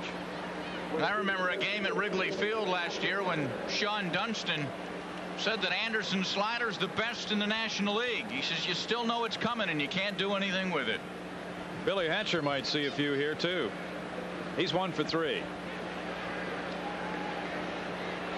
Oh, that's a tough pitch. Strike 1. Did you see Biggio set up the target and Anderson hit it? That's a good angle. That's the idea, isn't it? That's generally the way pitching goes when it's successful. You're right. Same pitch. And Caminetti can't get it. It will be an infield hit for Hatcher. Ramirez would have had an awfully difficult time unless he got a cannon throwing out Hatcher after getting to that ball. Billy's 2 for 4. That one was in over the plate a little bit, and Hatcher was able to get the bat on it. See where Bidge is set up now. He has to come inside just a little bit. Didn't quite have the bite on it. Rafi didn't have a play even if he'd been able to hold on to it. Certainly didn't. Hatcher's on for the second time. It's hit number 8 for the Reds. Larkin is 1 for 3. And Anderson's back off the rubber. Larry had a strikeout an inning almost last year. 85 strikeouts in just under 88 innings. He had the best ERA among pitchers in the National League with 80 innings or more. That slider misses a little high and outside, ball 1. This is not the guy you want up at the plate if you're thinking double play. He's never bounced into more than 8 twin bills a year in the big leagues. Hard guy to double up. And you can pretty much give him the lines. He doesn't like to pull the ball in this situation. Hard guy to strike out as well. And there's a strike call. 1-1 the count. Hatcher with excellent speed on at first in a tie ball game in the 7th. Anderson's career earned run average at the Dome is 2.12 for 174 innings. Hatcher well knows about that, having played with him. He has a pretty big lead. And Anderson wants to cut into that lead a little by stepping off the rubber. Larkin likes to hit the ball to the opposite field against a right-hander like this. Glenn Wilson playing him a little bit toward the line.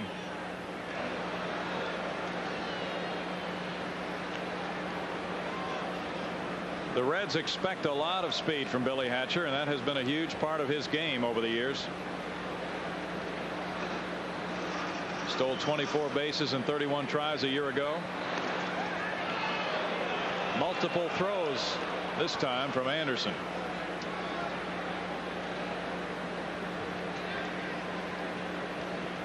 Hatcher had a tremendous stolen base year for the Astros in 1987 with 53. That throw got by Davis, but Hatcher won't be able to go any further. Glenn Davis did a good job smothering that one. Tony Perez, the first base coach, with a word for Hatcher. Now watch Glenn go down and get this one, keep it from going through him. He has to turn the glove over and he gets handcuffed a little bit.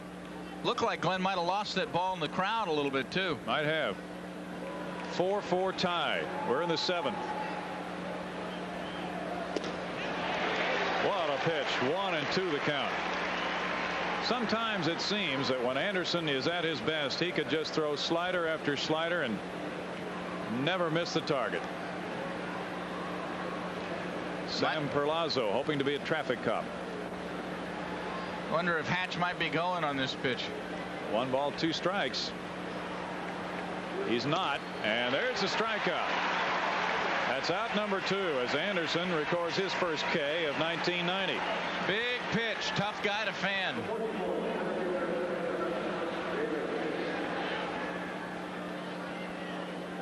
Look at that slider, breaks off the outside corner. Just a defensive swing. Just trying to get a piece of it.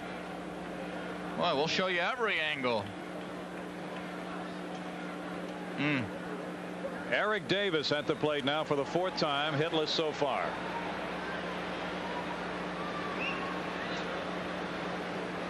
Caminetti is just inside the line at third. If Hatcher runs now, he's running to get into scoring position, and he'll have to do it on the first or second pitch. Eric Davis won't want to take many. He's going. Biggio's throw. Billy Doran really did a job to save it, and he thought, well, he's not arguing. The crowd thought that in flight he might have been able to put the tag on Hatcher. It was a miserable pitch to try to throw on Craig Biggio's part. See, down and away, and it's really hard to bounce back up. Biggio has an advantage because he's not a big catcher, but it's still a tough pitch to throw on.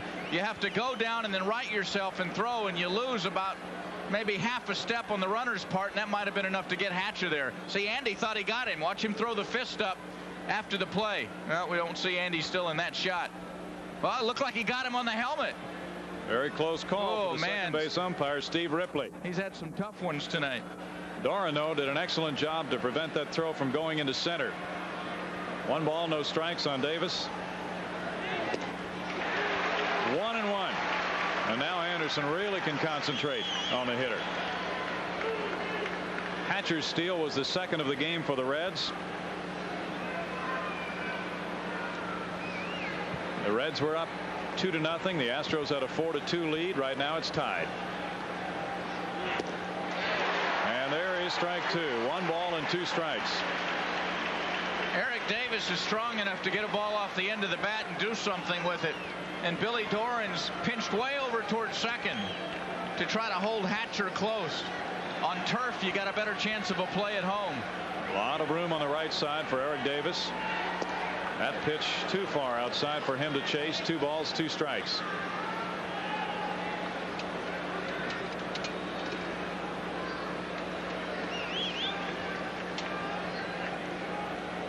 Anderson allowed just under a base runner per inning last year in a phenomenal season. Davis pops it up, and Glenn Davis over to make the catch if he can on the routine play to end the top of the 7th inning. No runs, 1 hit with a man left.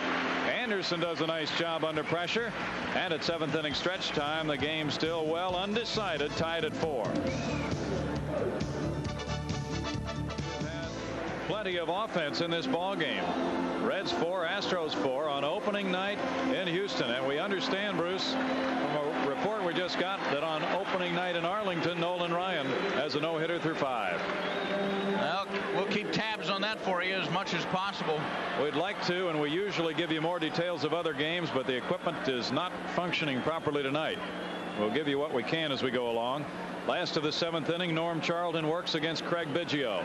Biggio homered off Charlton last year. Ball 1. Having a tough night, he struck out twice and flied to left. Says he's trying to get off to a better start this year. Had a slow start last season. 2-0 the count. He went 0 for 11 at the start of last season.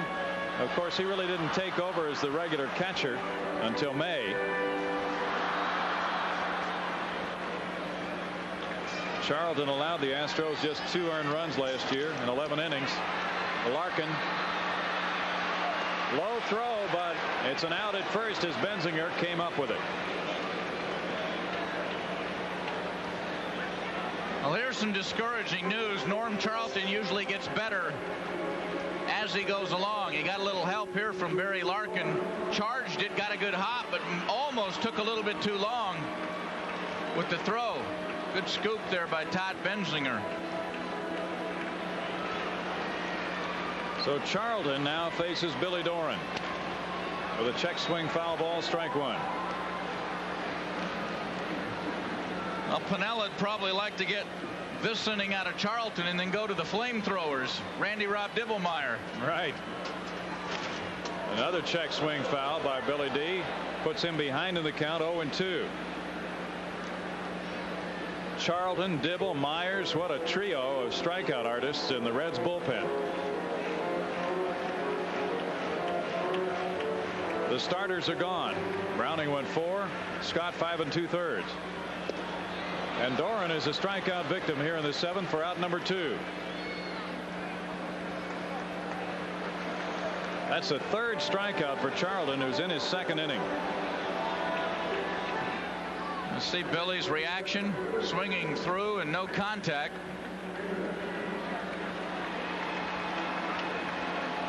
Charlton, pretty good stuff tonight. Glenn Davis is next.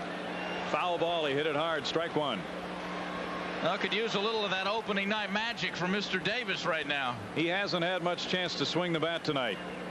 He's been on all 3 times, was hit by pitches twice, and then walked.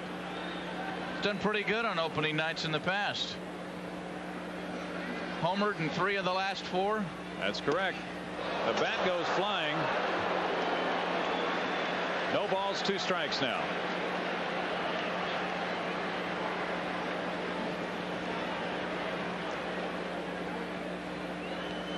That bat probably looks like an aircraft carrier coming at you through a zoom lens. All the photographers were protected by a fence there, so no harm done. Eric Davis playing just about straight away in center. And Charlton buzzes it by Davis. He has struck out 4 now in his 2-inning stint so far through 7 innings of play. It's still tied. Reds 4, Astros 4.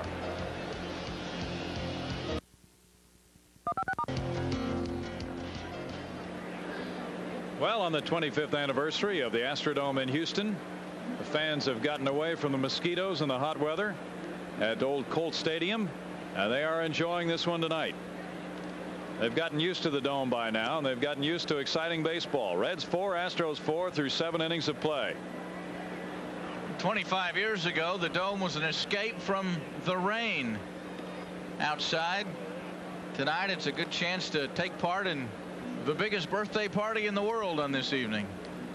And Larry Anderson is a big part of what's going on right now. He came in after Dan Schatzeder got out of big trouble, retiring Herman Winningham with 2 men on for the final out in the 6th. Anderson allowed a base hit in the 7th. And now here in the 8th inning, it's Paul O'Neill. He's 0 for 2 with a walk and a run scored after stealing a base. O'Neill looks at his strike. Each club has used 3 pitchers so far. It's a guy who loves fastballs. He won't see many from Anderson. 1 ball, 1 strike. That wasn't a slider. That was a show pitch, though. I'm ahead of you. I'll just show you I can throw something besides a slider. O'Neill lashes it foul off the bullpen mound. 1 ball, 2 strikes.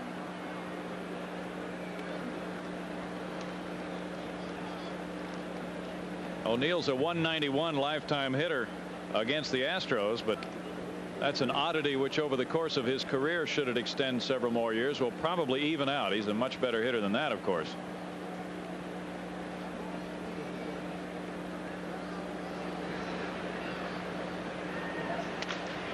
Anderson can't get it. Rafael Ramirez stumbles. Safe at first.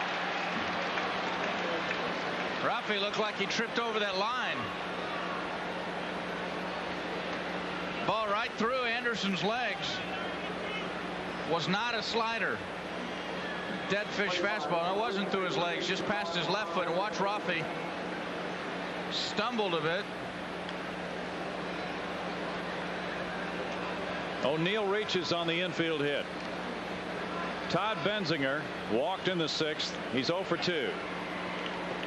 Ken Caminetti's in tight at 3rd. Bottom part of the order coming up here in the 8th inning for Cincinnati in a tie game. Oliver's hit the ball hard. He's next. Anderson steps back.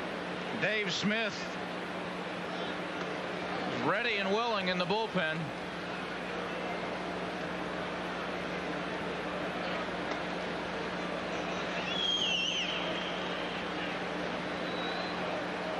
Runner goes.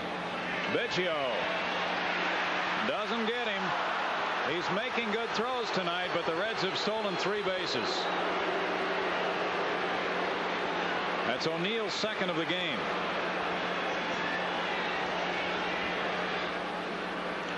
Well, he had 20 stolen bases last year. You see him looking at the plate to see where the ball goes. You do that with less than 2 outs. And he just beat the throw. That was the easiest call Ripley's had at second tonight. Well, on that hit and run play, even though Benzinger didn't make contact, O'Neill had enough of a jump because he did not have a big lead, but he stole the base. So that's important for the Reds. And meanwhile, for the Astros now, the go-ahead run potentially is in scoring position with nobody out. Now Benzinger's just going to try to pound the ball into the turf to the right side and get O'Neill over.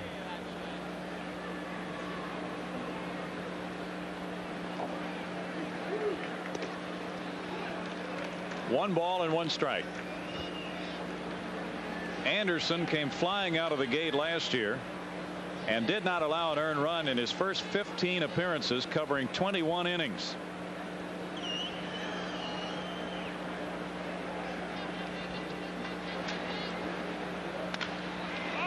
Billy Doran goes over for the ground ball that gets the runner to third. Benzinger pulling the ball and executing for out number one.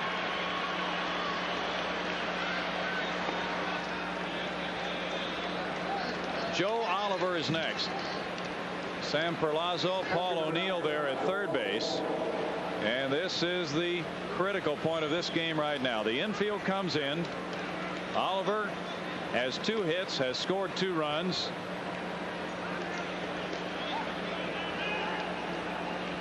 Now time is called with Bob Cluck on his way to the mound. Mariano Duncan is in the on-deck circle.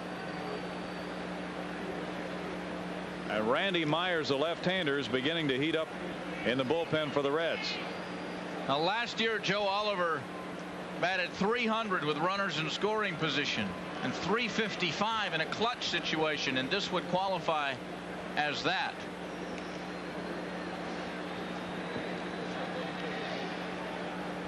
Anderson looking for a big pitch here to keep the game tied.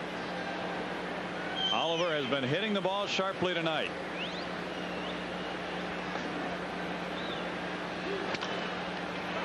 Strike one. And a pretty good break on that slider. Against right-handers, Oliver likes to pull the ball. The best arm in the Astros outfield is in right field with Glenn Wilson. That wouldn't be pulling the ball. Nope. A 24-year-old catcher trying to put the Reds in the lead, drove in 23 last year and only 151 at bats. Second round draft choice in 1983, who spent most of last season at Nashville.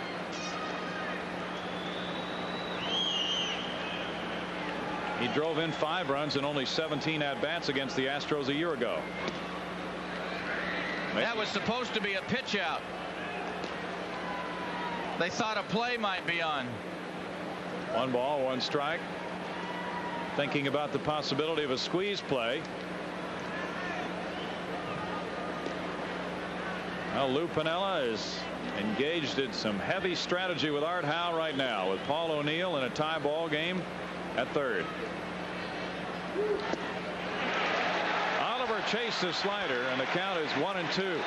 Well, Joe Oliver last year hit .192 against right-handers. Lou Piniella might be thinking there's a pretty good chance he's going to strike out, and then I'm out of the sacrifice fly position, and I'd be just as well off maybe trying to sacrifice bunt.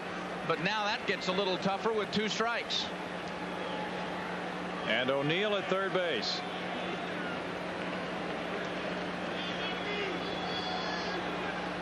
Anderson steps back.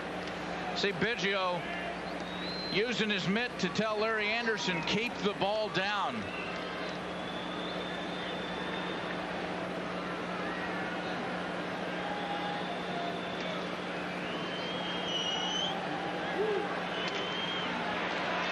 Again, Oliver fouled off to stay at 1 ball, 2 strikes.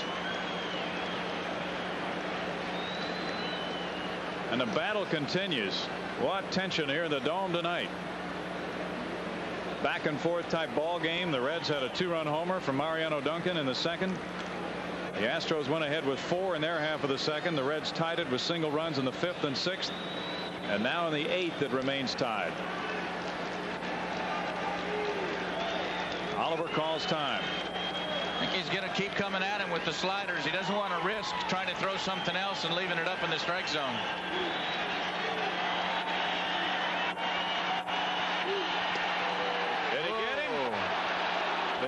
at first. He did not go. 2 balls and 2 strikes. Frank Pulley made the ruling.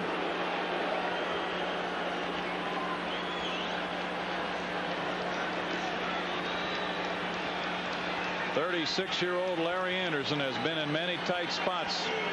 Finds himself in yet another as the 1990 season opens."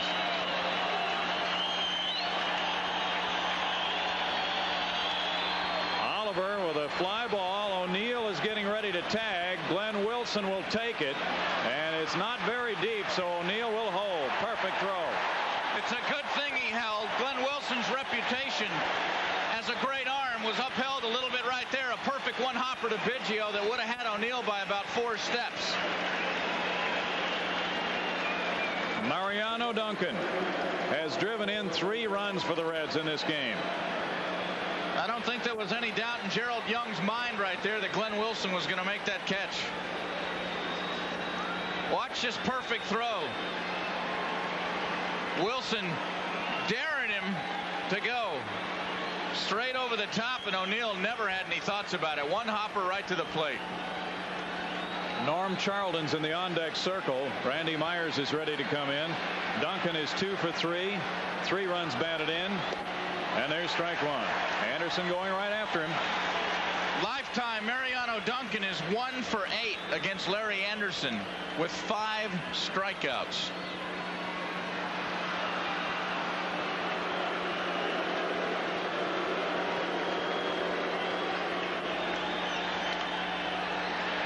Pop-up will be out of play for Biggio. No balls and 2 strikes. Anderson has a little working room here. And he's gotten away with a couple of pitches. That one right there was up in the strike zone. I thought the pitch that Eric Davis fouled out to Glenn Davis on to end the last inning was a pitch. A hitter will train himself to look for that slider down and away, and sometimes you can get away with something up and a little bit further inside. No balls, 2 strikes.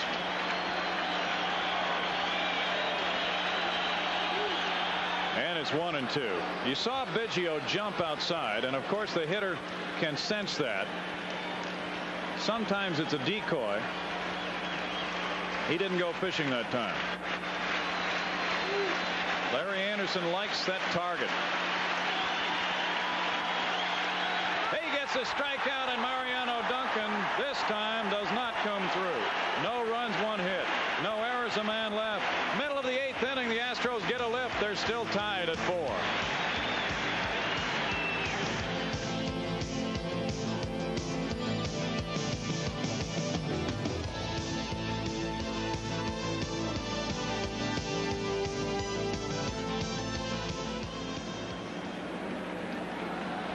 The Astros have plans for you this season. Check out the mini and full season ticket options. Call Season Ticket Services at 799-9567 for details.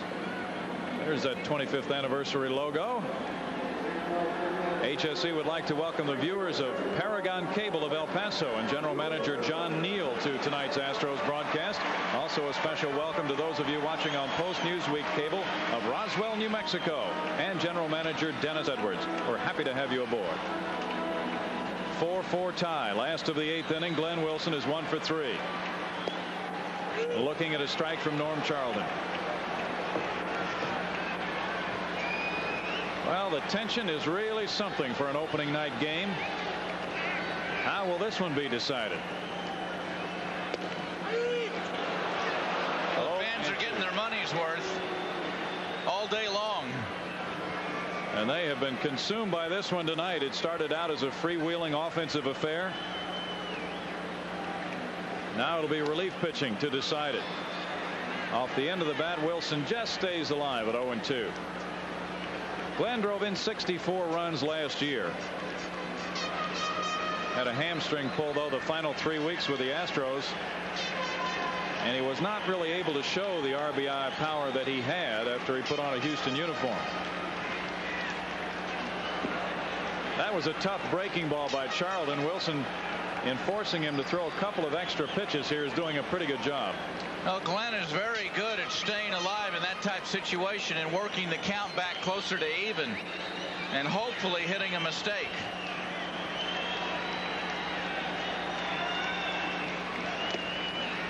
And he had a good cut at that one as Charlton just came right after him. Tried to sneak a fastball by him.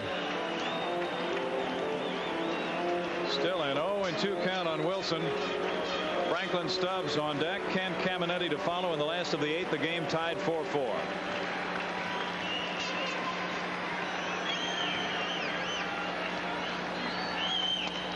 Wilson. O'Neill gets it. He just really kind of threw the bat head at the ball to make contact on a tough pitch. Got a little bit too much bat on it. Couldn't get a flare base hit. Now it's Franklin Stubbs. Stubbs got a base hit to right in the 6th. That greeted Charlton, who's now in his 3rd inning. Well, Franklin's capable of taking care of a mistake and depositing it beyond the right field wall. Saw him do it a couple of times the other day in West Palm Beach against the Braves.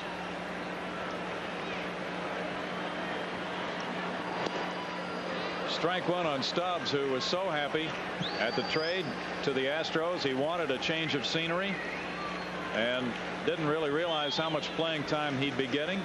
Got a new number too. And a base hit to right center. Could be a gapper. It will be a double for Franklin Stubbs.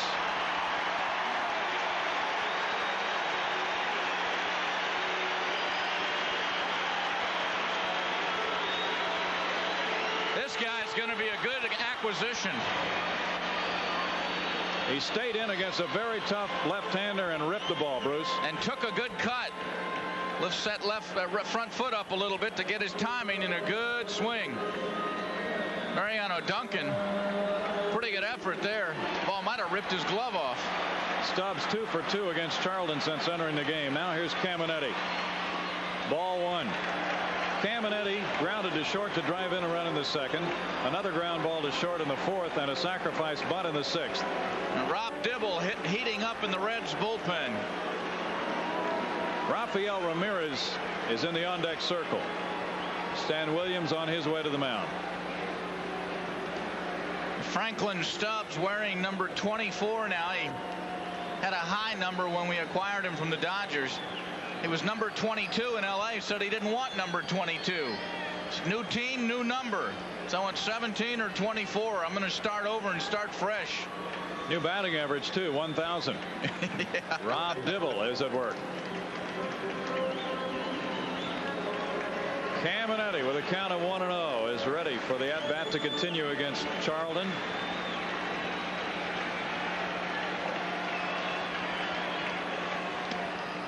Two balls and no strikes. Charlton was very, very stingy last year. He only allowed 67 hits in 95 innings. A 197 batting average. Larkin. 2 outs. Stubbs had to hold at second. Well, there's not many guys I'd rather have up in this situation than the man coming up right now.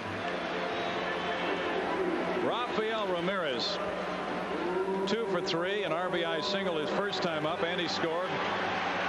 He's very good in these situations. 2 outs, runner in scoring position. Looking at ball 1. Sometimes, as he has said, it just takes that man in scoring position to bring about heightened powers of concentration for him.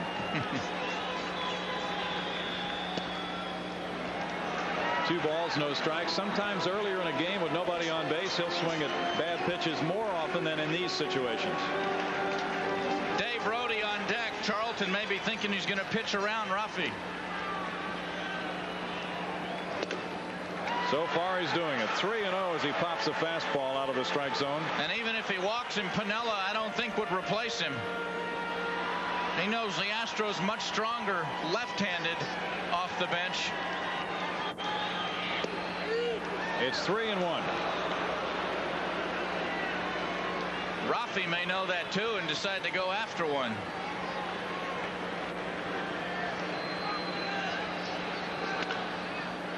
He smacked it foul. 3 balls, 2 strikes now.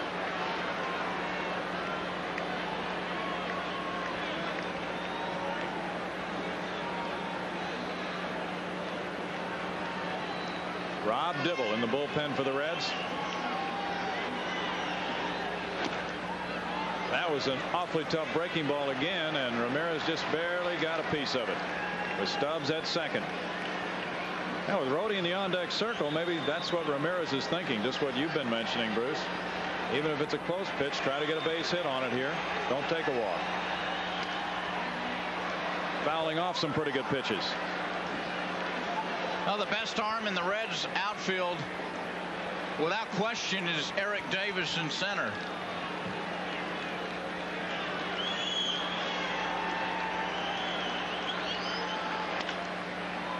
Little tapper toward third for Sabo, and no play.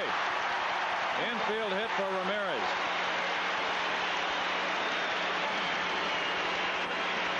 I would just guess that Sabo was hearing a lot of chirping from his own dugout on that one, not to make a throw because he had no play, and you don't want to risk an overthrow.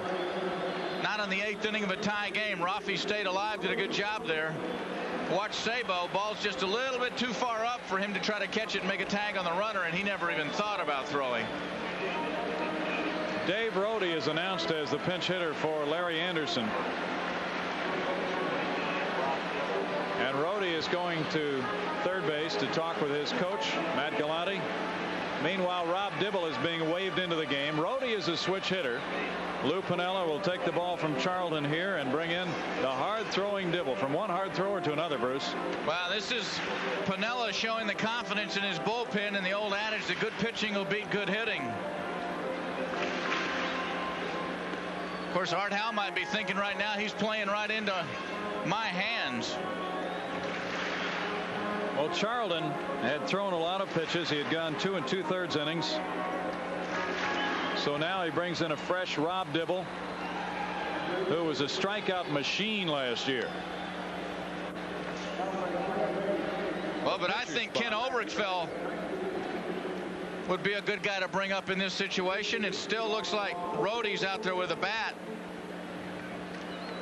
Mariano Duncan also will leave the game in a double switch, so Ron Oster goes in, and he would go into the 9th spot in the order with a pitcher due up first in the 9th inning for Cincinnati. The strategy is something to behold tonight. Dibble 110 with a 2.09 ERA in 74 games. He also had a couple of saves last year, and he struck out 141 in 99 innings. Opponents managed only a meager 176 batting average against the 26-year-old Dibble.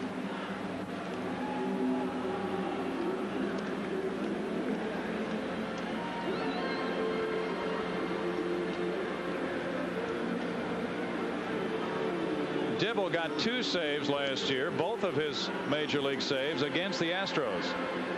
Also got 2 wins against them in the 8 games in which he pitched. He came in with a bases loaded 1-out jam last August against the Astros and got out of that one. He throws hard enough to do it. Now Lou Piniella deploying Oster at second and making the double switch. It's funny, somebody asked him about managing in the National League and mastering the double switch. And he said, well, that's not all that tough. I believe I can make a double switch. It's not rocket science. And here in his very first game, he's done exactly that. Showing a lot of confidence in Dave Rhodey. In a 4-4 ball game with this break in the action, here is a word from Continental Airlines. Travel arranged through Continental, serving Houston with more than 260 daily non-stops to 65 destinations. Continental, working to be your choice. Rookie Dave Rhodey for his first major league at-bat against Rob Dibble. 4-4 tie. Last of the 8th inning. Runners at first and third and 2 outs. There's no secret about what's coming. And strike 1.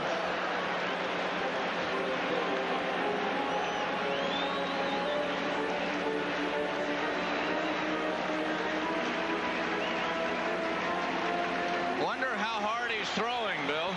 We'll find out. He said that no one can hit his fastball. Just missed. 96-mile-an-hour fastball. 1 ball, 1 strike. Dibble's been clocked around 100 this spring in 5 games. He had a 1.29 ERA and 3 saves in the 5 appearances. Brody got wood on it, and it'll be out of play for Sabo. 1 ball, 2 strikes. Well, Rhodey, one of the new faces on the Astros roster this year from a year ago. Bill Gullickson, Xavier Hernandez. Mark Portugal wasn't here opening day last year. How about a wild pitch right now, Bill? Anything to break a 4-4 tie. That's what they're thinking on the Astros bench. Not a fastball. Runner goes, and they'll just, that's a strikeout, so that ends the last of the 8th inning. No runs, 2 base hits with 2 men left. And after 8 innings of play, the Reds are throwing BBs. The game stays tied at 4. Well, what a thriller tonight. Reds 4, Astros 4. Top of the 9th inning arrives. Dave Smith is on the mound. He's the 4th man to take the ball for Art Howe in this game. He'll be facing Ron Oster, who entered the game in the double switch. 25 saves, 3 wins, 4 losses in 52 appearances a year ago for Dave Smith.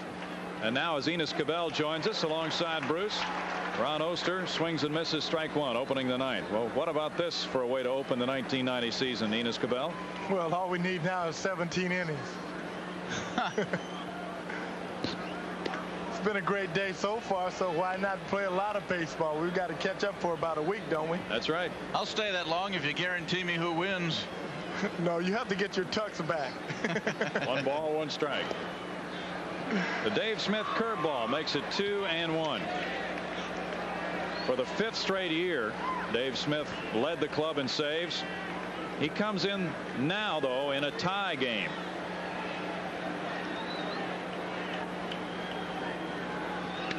And Oster down the line and right. It is just foul. 2 balls, 2 strikes. You know, that's something. When usually a little guy pulls the ball, it's mostly all the time foul, especially if he hits it in the air. If he hits the ball on the ground, then it might go fair. But usually if a little guy hits the ball, hits a line drive or a ball in the air, and he's not a pull hitter, he pulls it foul. But now they're switching the outfield. They're moving the outfield around to right. Ramirez. 1 out. The Astros have the top of their order due up in the last of the 9th inning. Sounds like a good place to start. Well, that's why Dave Smith is in there now. In effect, it becomes a save situation if you can get a run in the last of the 9th inning, although he would not get a save. But holding the Reds here is absolutely vital. Sabo 1 for 4. Takes ball 1. This is a big game for the Astros because it's opening night and they really played well. They've been down 2-0. They came back and go to 4-2, help Scotty out, but now it's 4-4. But who wins this game is like a momentum jump for them for the rest of the week, especially the Astros because they're at home. 1 ball, 1 strike on Sabo. He pulls it foul. 1-2. I'd like to keep that opening night winning streak going. So would Dave Smith. We mentioned earlier that Mike Scott had won the last 3 openers, and Dave Smith had been on the mound when each of those games came to a close. Ramirez can't make the pickup, and Sabo reaches. It's ruled an error on Ramirez. Well, he knew he had to hurry. He had a fast man running. Still, it's a play that should be made. Well, see, watch him. He comes too fast, but now he gets his feet caught up. See him get his feet caught up? Now he's not in balance. He can't throw the ball to first base. Sabo, we talked about his speed earlier, now is on at first for Billy Hatcher, who's 2 for 4. He'd be running early, wouldn't you think? Well, Lupinella likes to do a lot of hit and run. That's why they got Hatcher. That error on Ramirez is the first error in the game.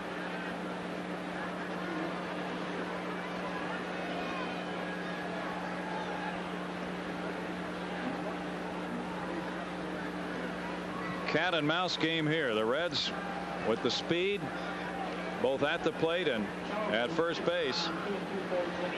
And Dave Smith is pretty cagey at preventing the stolen base. Billy Hatcher, who was the opening day left fielder, batting third for the Astros a year ago, now on the other side.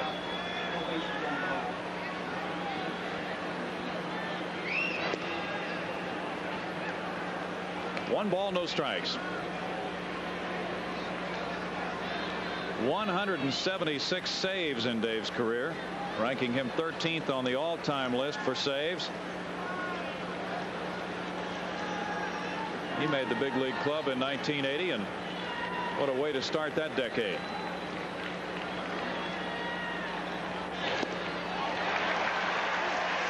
One and one. Nice pitch from Smitty.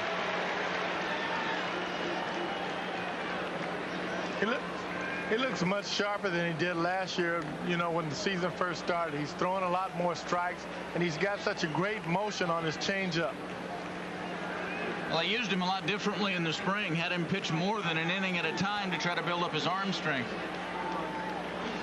Pitch out. Biggio throws back to first, and Sabo got back.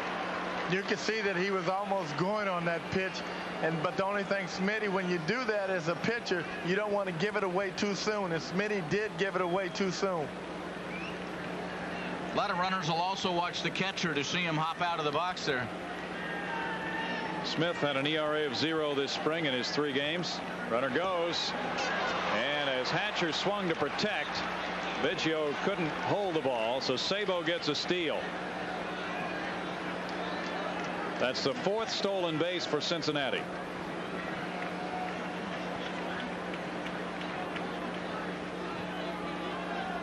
Now you wish you would have fouled it off to get another chance. And again, a tough pitch for Biggio to try to throw down and away. Watch the jump. He doesn't get a good jump. He doesn't get one, but the ball hits the dirt, and that's a tough pitch to throw somebody out. Ramirez to his left. Holds the runner and gets Hatcher.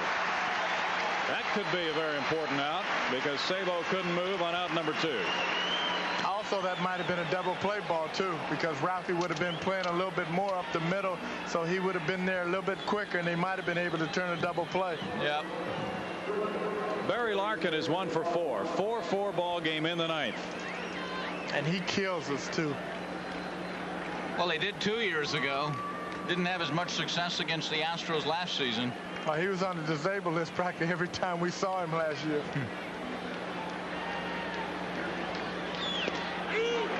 Looks at strike 1.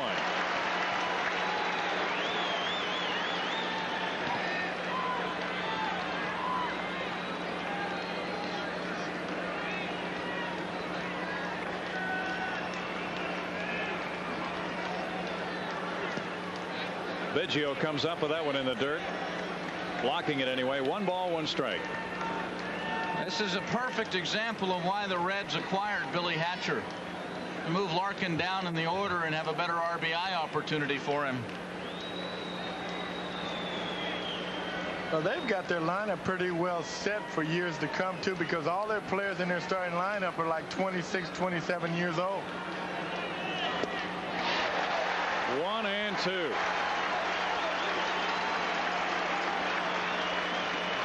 Eric Davis. All the more reason to get Larkin.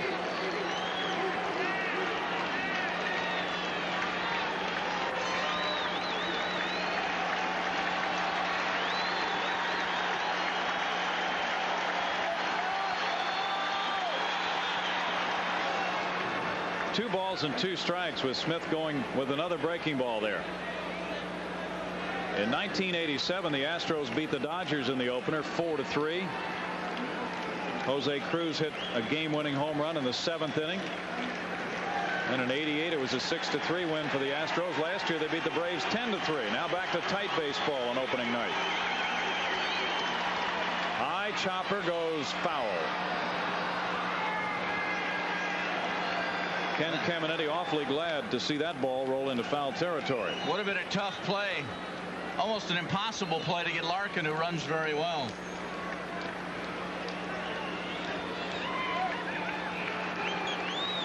Larkin returning to the batter's box. He's been injured quite often in his young career, and that might take a toll on him later on in his career when he's 30, 32 years old. He might not be able to play till he's players now are playing till they're 38, and like Nolan Ryan over 40. But it takes a toll on you, the beating that you take as a player when you're younger. 2 balls, 2 strikes with 2 outs in a tie ball game, and Craig Biggio wanted Dave Smith to step off the rubber.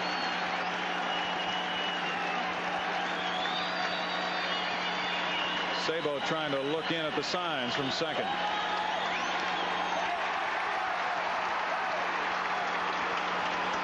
The paid attendance is 38,324.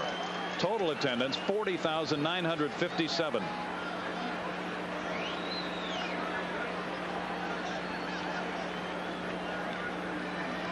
Looks a lot different, doesn't it? With the new seats and the other video board. But the baseball is still good. High fly ball to left field. Franklin Stubbs has it measured, and that will take care of the 9th inning for Cincinnati. With no runs, no hits, 1 error, 1 left. On to the last of the 9th. Reds 4, Astros 4. It's still a tie ball game going to the last of the 9th inning. Rob Dibble and the Reds are ready with the Astros set to come up. Young, Biggio, and Doran due up to try to break the 4-4 tie. The Astros got all 4 of their runs in the second. The relief pitching has taken hold after Tom Browning settled down, and now 6 consecutive scoreless innings while the Reds pitchers have allowed them to tie the game with single runs in the 5th and 6th. Bill Brown along with Enos Cabell and Bruce Gietzen. And we'll see what the 9th inning brings for Dibble and for Gerald Young. Young is 1 for 4, an RBI double in the second. Might not be a bad spot for Gerald Young to try a bunt. Rob Dibble, not the quickest guy in the world fielding around the mound, and he's got that big motion and comes off unbalanced. For Sabo playing in at third. Yes, he is. Ball 1 on the fastball of Dibble. It could be yet another 1-run game for the Astros, who played 59 of them last year, winning 35. Young lifts one, but O'Neill is there. 1 out. Looked like he hit that better than he did. It certainly did. He has a much better swing this year because he's keeping his front elbow down. You know, last year we talked so much about that chicken wing that flew up all the time and hit the ball to center field. Watch this swing right here. He keeps the front elbow down. There you go. That's a good swing. Just the better divisions this year, too. San Diego, L.A., San Francisco, Cincinnati. They got some teams in there can play. Now Billy Doran can really sit on the fastball. He's ahead in the count. Fouls it off to create a 2-2 count now. Got one, didn't he? Yes, he just didn't get it there. Boy, if a little quicker, he'd have matched that ball. Got in on him enough. But a lot of times when you have 2 outs like that and you have the advantage, the 2-1 ball strike, you want to try to get the head of the bat out as quickly as possible, even if you pull it foul.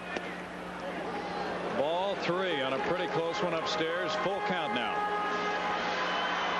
This is where he almost knows that he's going to get a fastball. He wants to get the head of the bat out because he really doesn't. Dibble does not want to see Glenn Davis come up there. Ball 4, and Glenn Davis will come up. Doran coaxes the 2-out walk from Dibble. Oh, you got a chance now for a wild pitch. How much better a situation could you get than this? Tie ball game, last of the 9th inning. One of the hard-throwing relievers in baseball against one of the top power hitters. Might open him up with that slider away, see if he can get him to chase one.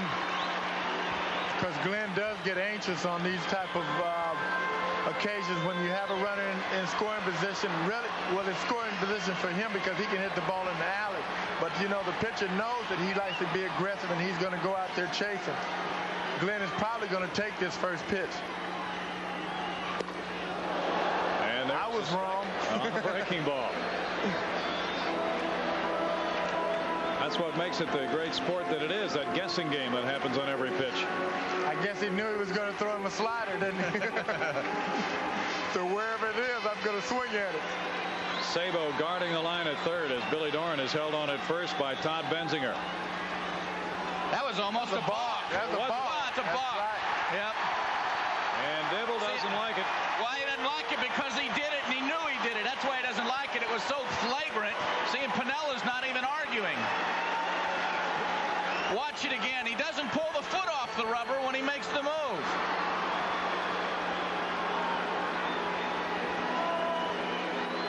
See, he started right there. Doesn't pull the foot off. He was going into his motion too, Bruce. I wonder why it took so long to call it. They were shocked. Yeah, it was so blatant. The umpiring crew seemed stunned for a moment before calling that ball. Now Dibble has the kind of personality that Pinella's going to have to watch him now. They're going to put Glenn on. They decide to pitch to Glenn Wilson instead. Randy Myers is hustling to the Reds bullpen, but Wilson, a right-handed hitter, is due up next.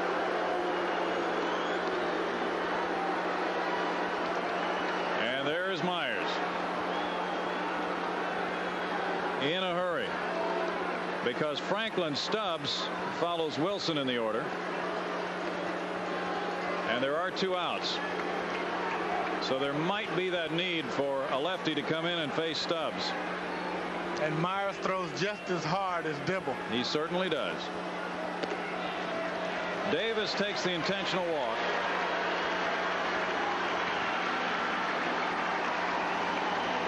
Glenn Wilson doubled his center in the second and scored. He's 1 for 4. He almost hit a home run, just hitting the ball above the 400-foot sign. Billy Doran with good speed could be the winning run.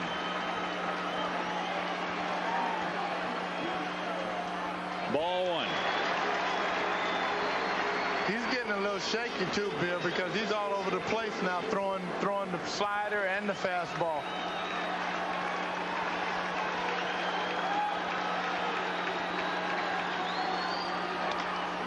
Little tapper. Sabo comes in, and that will end the 9th inning. Extra innings in the Dome on opening night. No runs, no hits. 2 men left. On to the 10th. The game still tied at 4.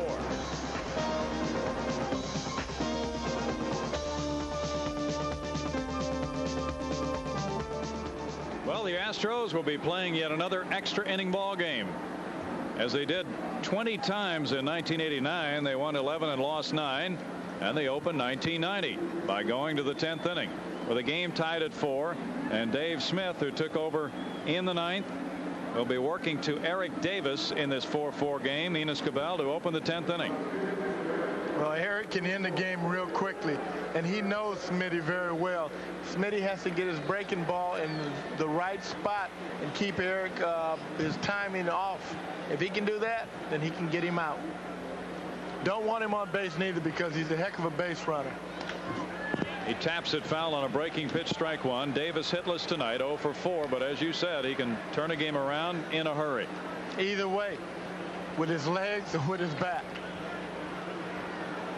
Eric Davis and Glenn Davis are 2 of the 4 active players in the majors to hit 25 or more homers in each of the last 4 years. 1 ball, 1 strike. Eric has done that with fewer than 475 at-bats in any season, and they make a big deal out of that. But he still puts up the numbers. That was a close pitch. 2 balls and a strike.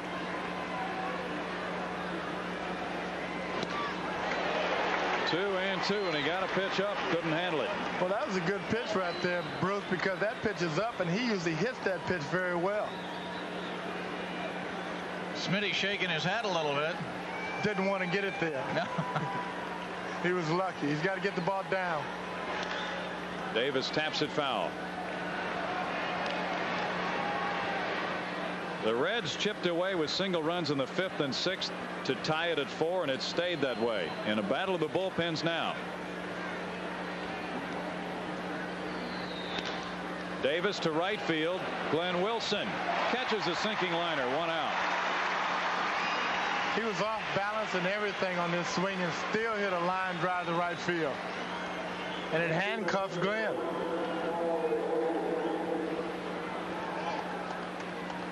Paul O'Neill is next.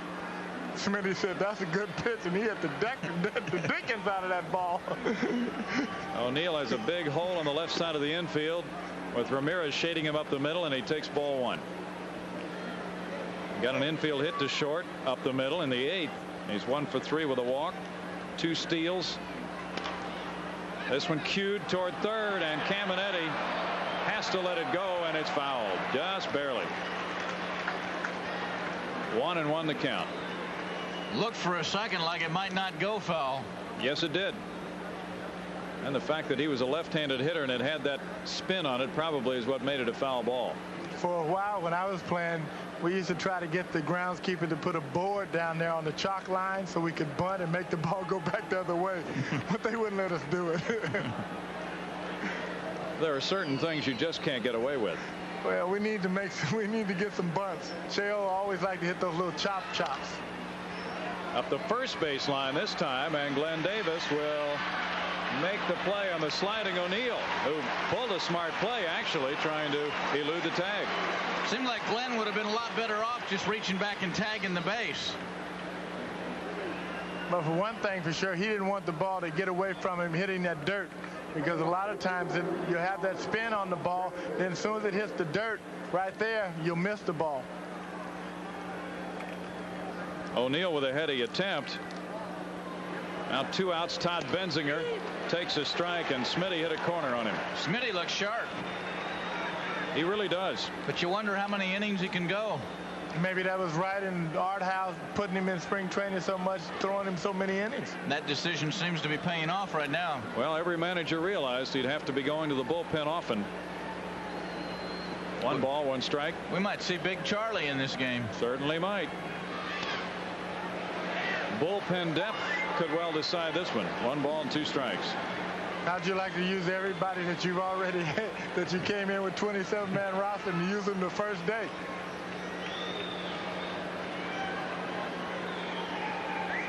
Well, why not? They've all seen a lot of action. They're ready to go, and a number of players have been in this one. Smitty with a changeup gets Benzinger out in front for a 1-2-3 10th. The Astros once again have a chance to break this tie in the last of the 10th. The game tied at 4.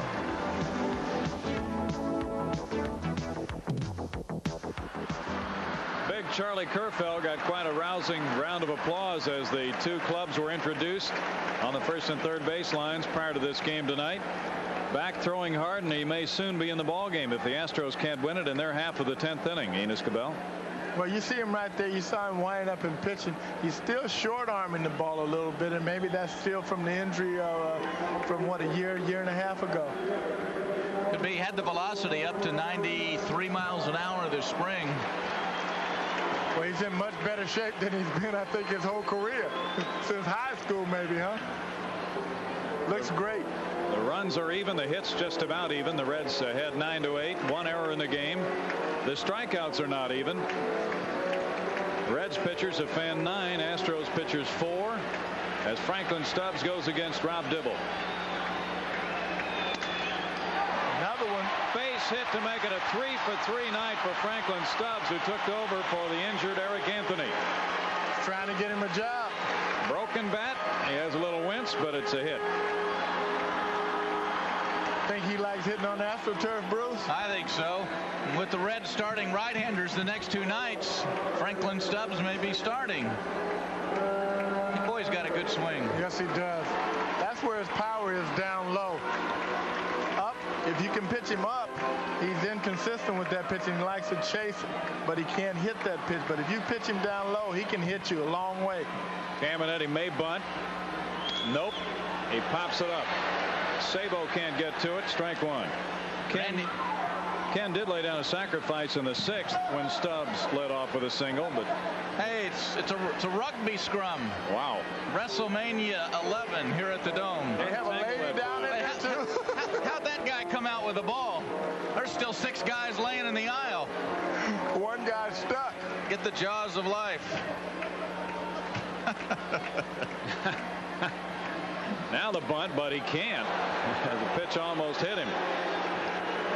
1 ball and 1 strike. You know, Bill, Artie likes to gamble too, and Kenny is really not a good bunter, but Stubbs is a very good base runner, and he's stolen quite a few bases in his short career.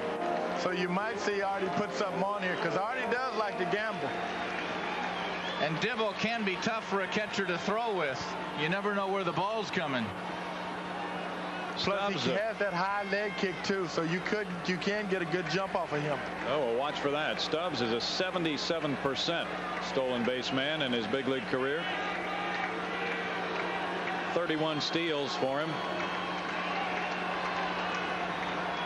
Caminetti has been hitting the ball very well, batting left-handed here in the final days of spring training over last weekend. Kenny can look for a fastball here. If Dibble throws a slider and doesn't put it in a good place, it could be a wild pitch. Runner goes, and the tapper up the first base line turns foul. He got a great jump too. He did. Tell you, you're going to like Franklin Stubbs because he plays hard. What do you mean gonna? Already do. Well, you're a good judge of baseball talent. Look at him. He's talking to him. Boy, I got a great jump. 4-4 tie. Caminetti has a 1-2 count here in the 10th inning. Nobody out. Runner goes, and Oliver's throw is not in time. Caminetti, though, struck out on the pitch. Stolen base by Stubbs is the first for the Astros. Nice slide by Franklin Stubbs, too, just in case to stay away from the tag. Gets a great jump, too, Bruce. Hooks the bag and keeps the foot on the bag. Breaking ball down and in, just like you said, Bruce. Pretty good swing by Caminetti, just didn't get it. First steal for the Astros now. Ramirez is at the plate. Base hit. Here comes Stubbs into a stop sign, and it'll stay tied as the throw got right in on target in a hurry. So Matt Galante made the right call on that one. Well, he hit it too hard. Ralphie hit a bullet up the middle. And now here comes Mr. Oberkfell. Well, you may have wondered, why not Oberkfell in the 8th inning when Dave Rohde was hitting? Now it's Oberkfell in the 10th inning with a chance to win it.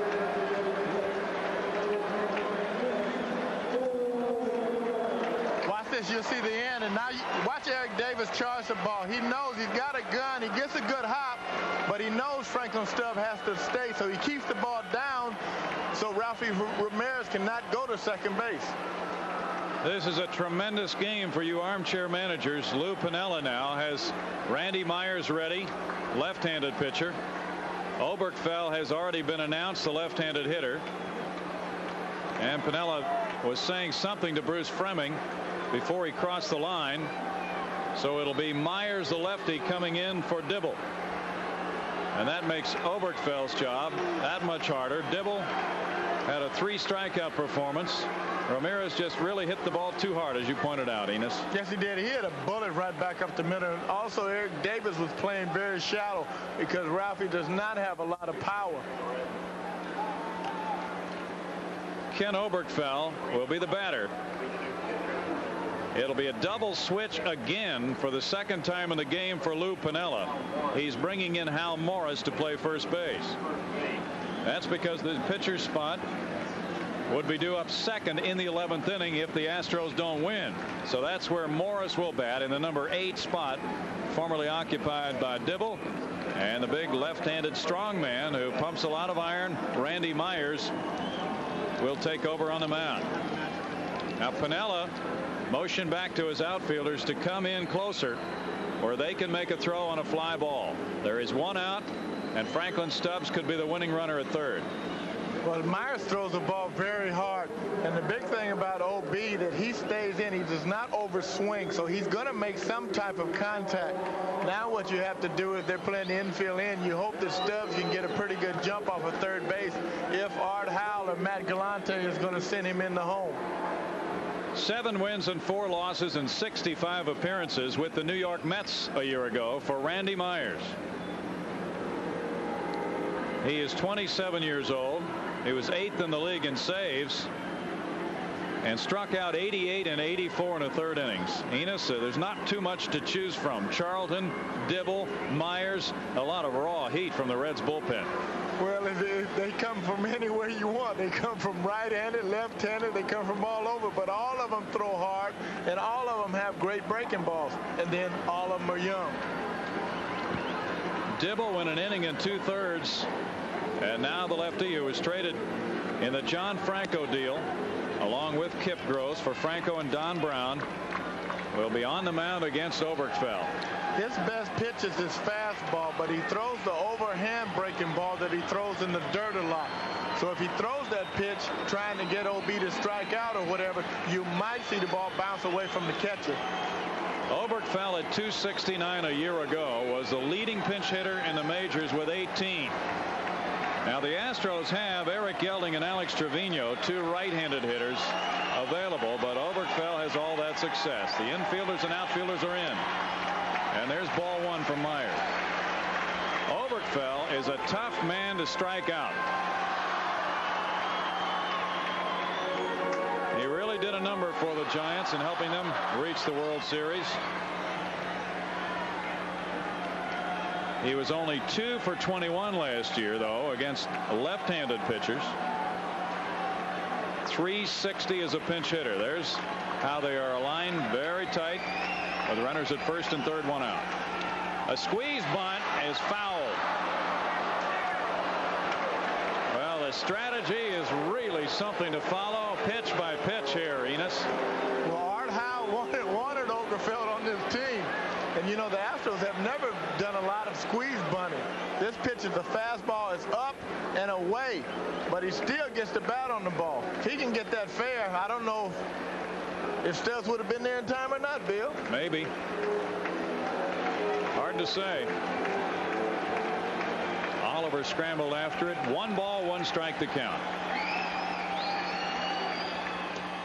Oberkfell tried to check the appeal at third. Gary Darling says strike 2. Oberkfell is glaring at him, hands on hips.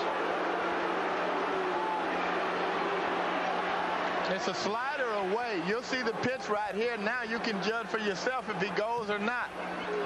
Can't get a good vision. You can't see that well right there. Nope. From another angle, maybe. Another slider just missed. That one a close one. 2 balls, 2 strikes. See, Bill, he has two different breaking balls, an overhand and a sidearm. Gerald Young is on deck. There's 1 out. The count is 2-2. Tie game in the 10th. Very close, and Ramirez just took off and easily was able to go into second base. No play made on him. He's awarded a stolen base. Now it's a 3-2 count. Here's the last pitch right here. Another breaking ball down just a little bit. Very close. And the strikeout for out number 2 as Myers ripped it by Oberkfell. Now it's up to Gerald Young. Well, he threw him 3 straight breaking balls right here. Now he comes with a real hard fastball inside on him. Watch this ball tail right in on it. Tough pitching by Myers. Here it is again. Watch the fastball. It's going to tail right in on his fist. Can't get the bat out. Now the infielders and outfielders can play at normal depth. And Young, who has 1 hit in the game, 1 for 5, drove in a run in the second, will try to win it here for the Astros. Biggio on deck. The bouncer goes to Oster. And the Reds again have prolonged this ball game. In the 10th for the Astros, it's no runs, 2 base hits, no errors. They leave 2 on to the 11th. Game still tied at 4.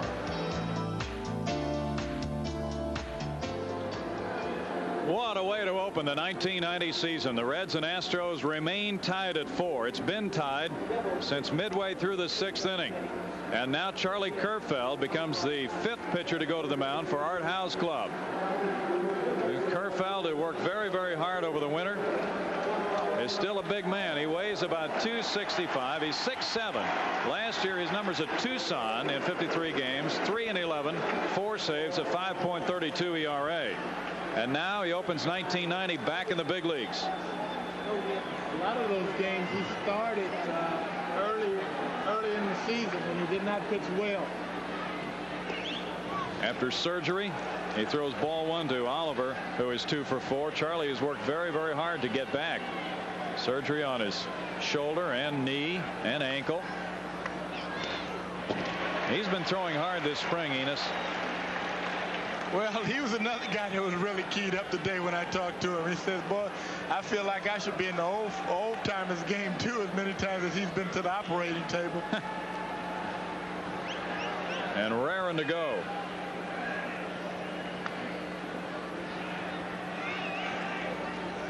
One ball, 1 strike on Oliver. Kerfeld was 0-2 in the spring with a 3.52 earned run average. Had some bad luck when he was pitching. That one bounces. 2 balls and a strike.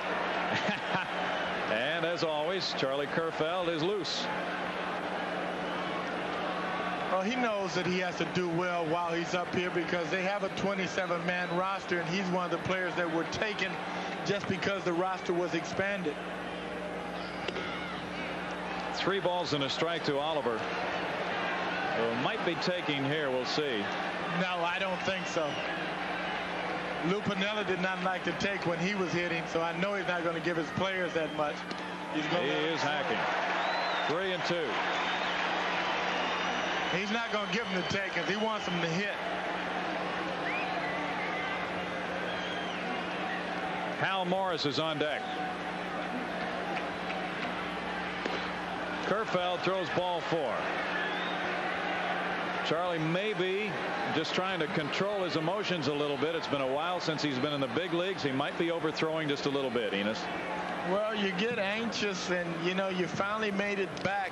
You've got a chance to show that you're who you are, and people have not seen him for a long time. He wants to do well because, you know, as I said, the roster is expanded. They have 2 more pitchers than they usually would take. So definitely he wants to impress. Rolando Rooms is a pinch runner. Hal Morris, the hitter. Rooms among those who can run pretty well for Cincinnati. He got a lot of playing time last year because of all the injuries. Stole 12 bases, but 6 of them came against the Astros. He was 12 of 20 overall, 6 of 6 against Houston. He hit .263, but against Houston he hit .333. So Rooms loves to play against the Astros. Morris, ball 1. Morris, a fine young hitter, led the International League in hitting at Columbus last year. Was with the Yankees organization. He's 24. He was traded in the Tim Leary trade. That was in December. 2 balls and no strikes. Morris had 18 at-bats for the Yankees last year. This is not his big league debut. Well, Lou Piniella really liked this kid, and when he had a chance to get him, he definitely got him. And he was set to start in left field until they got Billy Hatcher. Now things have changed. Caminetti in tight with a bunt possibility. The throw goes to first.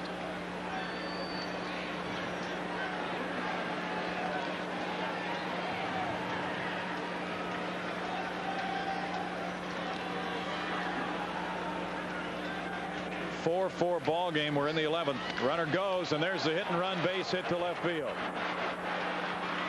But the ball hit sharply out to Stubbs, so Rooms had to stop at second as Morris delivered his first National League hit. Oh, that was a pretty good swing too. Good play, runner going, and he hit the ball hard through the left side. He didn't just hit it soft or trinkle it through. He hit the ball hard.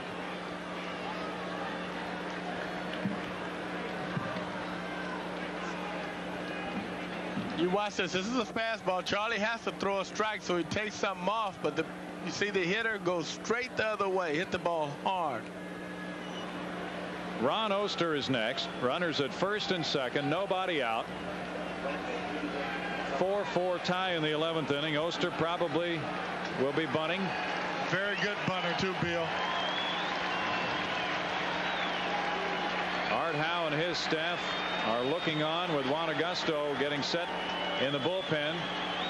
Chris Sabo is in the on-deck circle. And the managerial wheels have been spinning furiously throughout this game. Well, the Astros definitely have a play on, but Oyster is one of the better bunters in the big leagues. Charlie Kerfeld calls Craig Biggio to the mound to get set on their signals. Well, they probably have a play on, and Charlie's getting his set because he's confused, and you don't want to make a mistake. You don't want to go in and get the ball and then turn around and throw to the wrong base. It's better to take your time, know what you're doing, and if the play goes off like you think it's going to do, you might be able to get the man at third base.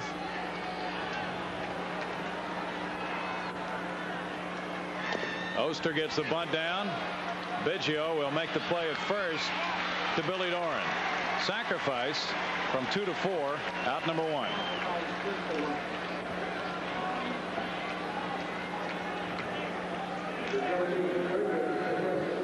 Here's the replay right here. Here's a bunt right back up the middle. When he bunts the ball, he hits the ball on the plate and it bounces up, so you don't really have a chance to do anything except go to first base. That brings the infield in. They'll walk Sabo to load the bases, and Billy Hatcher will come up with the bases loaded and 1 out. It's a lot of managing going on here today, the opening day of the season, isn't it? You couldn't want much more in a game. And then ball 1 was pretty high from Kerfeld. Hatcher, a tough man to double, and Billy is 2 for 5 in this game. Got an infield hit in the 7th inning. So Lou Piniella hopes that his new acquisition, the former Astro, can put his club in the lead for the first time since the 2nd inning.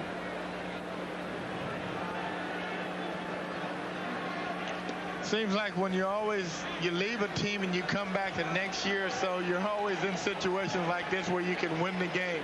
Sometimes you do, sometimes you don't. Kerfeld and Biggio are discussing the situation, and Billy Hatcher, a new Red, a new father, is checking around. Infielders in tight. It's Rooms at third base. Art Howe tried to squeeze bunt. You think Lou Piniella will too? That would be an unusual strategy with the bases loaded, infield in. Hatcher, though, was a good bunter, and Biggio wanted Kerfeld to back off. That's what happens a lot when you don't have enough spring training. They're doing a lot of that today. Strike 1 as Kerfeld got Hatcher to reach a little bit for his slider. Good pitch down and away.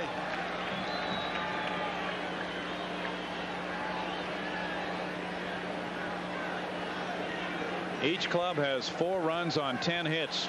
We're in the 11th.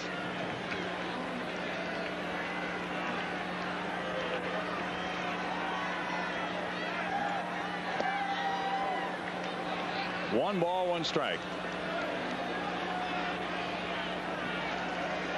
Usually in these situations like this, if I was hitting at the infield end, I'm looking for something away from me so I can try to hit the ball to right field or hit the ball on the line through the hole between first and second. If you try to pull a ball, a lot of times you're fooled by the breaking ball, so you want to really go the other way. Hatcher pulls it foul. 1-2 the count. Well, Big Charlie would love to have a strikeout here. Barry Larkin is on deck. He'd love a double play even more. They're tightly bunched on the left side. a strikeout on a pitch in the dirt for out number 2. That was a changeup. Now he's throwing him a fastball, a breaking ball, fastball. Now he throws him a changeup. Look at it. That takes a little nerve. That's what you call mixing up your pitches. Good pitch, too. Because Hatcher definitely thought it was a fastball, Bill. Larkin is next. He is 1 for 5. Strike 1. Think he's finally got the fans behind him. They were on him a little bit. Now, if he can get Larkin out, I think he'll get a little ovation. Still has to pitch well because Larkin is a very good hitter. The Reds have left 8 men on base. The Astros have stranded a dozen. What a stop by Biggio, and that might prove to be a critical play in this game.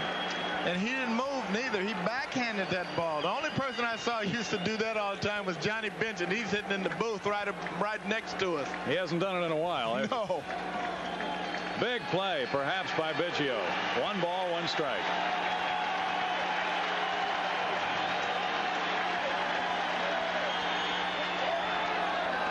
Two and 1. This is a different Charlie Kerfeld. He's throwing an assortment of pitches. He's mixing his pitches up much more, but see, he doesn't have the pop that he used to. You know, the Charlie that used to jump off the mound at you and his hat fly everywhere. We'll see what he's made of. A tapper foul. 2 balls and 2 strikes. Now he's coming off the mound. Here we go, Bill. And Come you'll on, see Charlie. him bounce around a little bit if he gets this out. Base is jammed. Big out for him because it would get his confidence up. The people are getting up too. They want him to do well.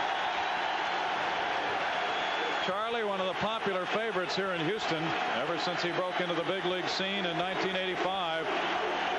He was 11-2 in '86 with 7 saves in 61 games. Base hit right center field. Room scores, and behind him Morris, and Sabo will be running around to score. The Reds take the lead now 7-4, and on that line drive Larkin runs all the way to third. So close but so far.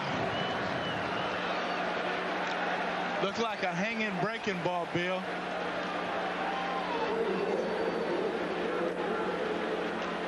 Watch the reaction right here. Now he's going to throw a breaking ball.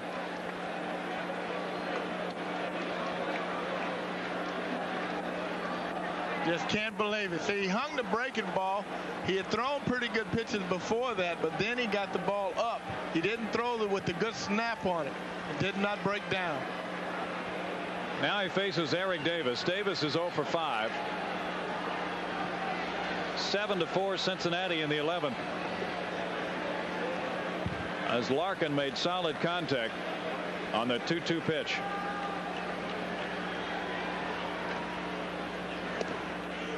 There's strike 1 to Davis. That's a good pitch. Wish he'd have had that other one back and thrown that one. That's a good fastball on the outside corner.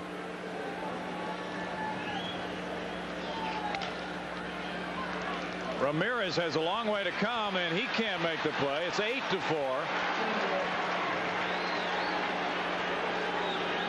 An infield hit for Davis. Plates his first RBI of the year.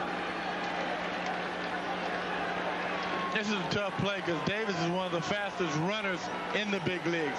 And he does not hit the ball well, and the ball just rolls back off the mound and goes right up the middle, where Ralphie's playing him in the hole in left, almost in left field. Disappointing night for Charlie Kerfeld, who was just on the verge of escaping that bases loaded jam. He needed to make one more pitch. And now he'll give way to Juan Agosto.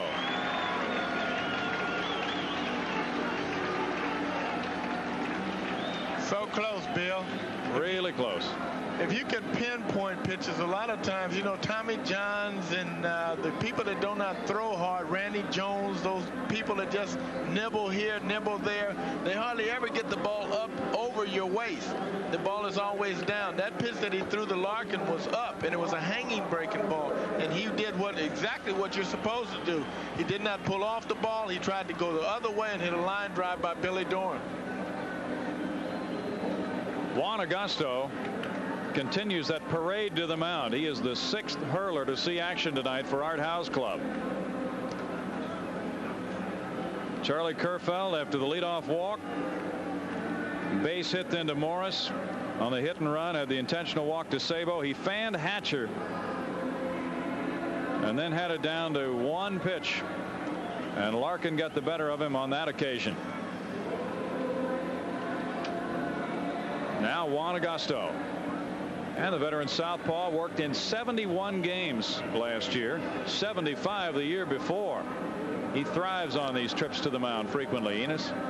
Well, he usually comes in and he only pitches to one batter a lot of times, but he can pitch every day, and that's what you need, because you need a left-hander. Usually nowadays I would have always liked to have 2 left-handers in my bullpen. That way I could maneuver them back and forth, just to have one pitch against one left-handed hitter one day, but then I'd have another one that could go 2 or 3 innings. Agosto at age 32 as this season begins. In those 71 games a year ago, begins this one with a throw to first on Eric Davis. Juan became the first pitcher in club history with 2 straight seasons of 70 or more appearances.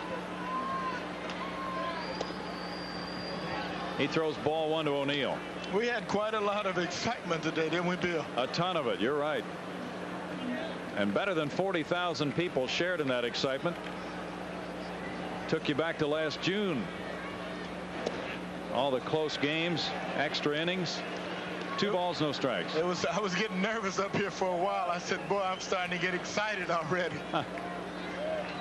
1 for 4 is O'Neill's log with a walk and 2 stolen bases. 8-4 Reds. Caminetti in the 11th inning. It's a 4-run frame for the Reds. They do it with just 3 base hits, and they leave a man, and in the middle of the 11th inning, it's 8-4 Cincinnati.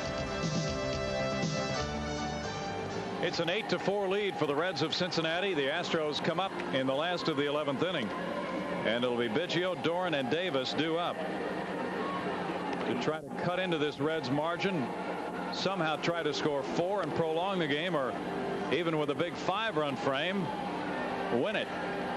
Well, the excitement was going the Astros way, Enos, in the last of the 10th. They had runners at 2nd and 3rd and couldn't get the winner home. Jeff Reed now takes over behind the plate.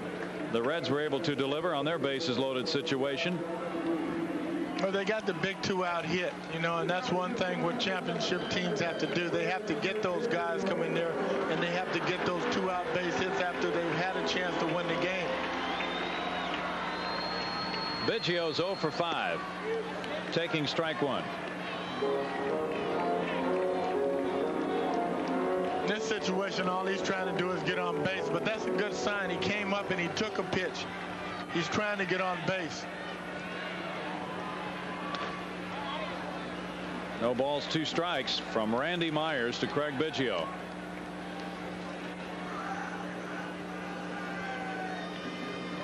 Myers is a big advocate of weightlifting.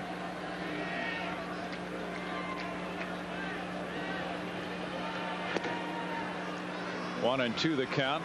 Certainly the bullpen picture with John Franco gone and Myers coming in has changed for Cincinnati. Franco was the type of pitcher who closed out about 90%, and that job may be shared now by Myers and Dibble.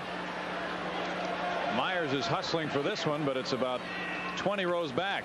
I like it better the way they have it now because you have 2 hard throwers in the bullpen and you can use them to close anytime. And a lot of teams have a dominating team where all their best players are left-handed, so you bring Myers in to close the game. But some others have totally right-handed hitters, and you bring in the right-handed pitcher Dibble to pitch against them, and you close the game out. But you don't use one all the time. Biggio calls time. The Mets and the Reds seem to have exchanged philosophies. The Mets picked up Franco, who should be closing out most of their games. Sharply hit to Sabo. And Morris with the stretch, 1 out. Well, plus I think the Reds got the better deal of that because, see, Myers is only 27, 28 years old. So you have 2 young, hard-throwing relief pitchers. Hits this ball hard, right at the third baseman, but the game is different now. He doesn't play on the line. He plays in the hole, throws him out to first, throws him out at first. Billy Doran takes a ball. He walked in the 9th inning. Got a base hit in the first, 1 for 4 officially.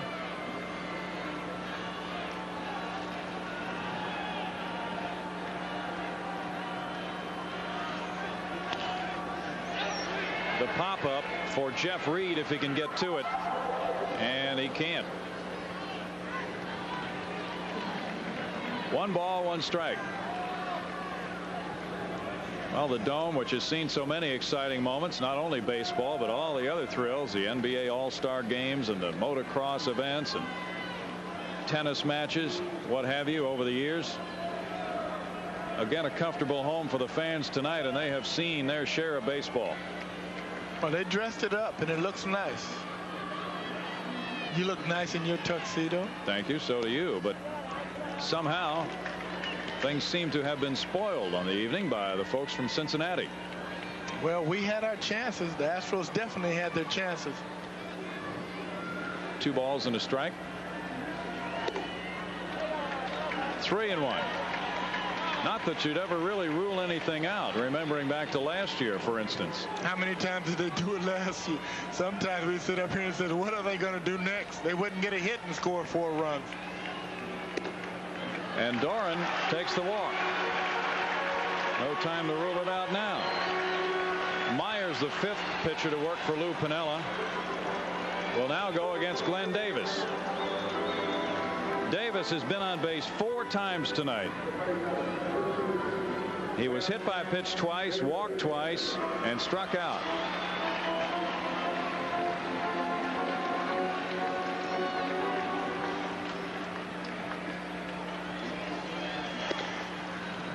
Ball 1, and Myers continues to miss the strike zone.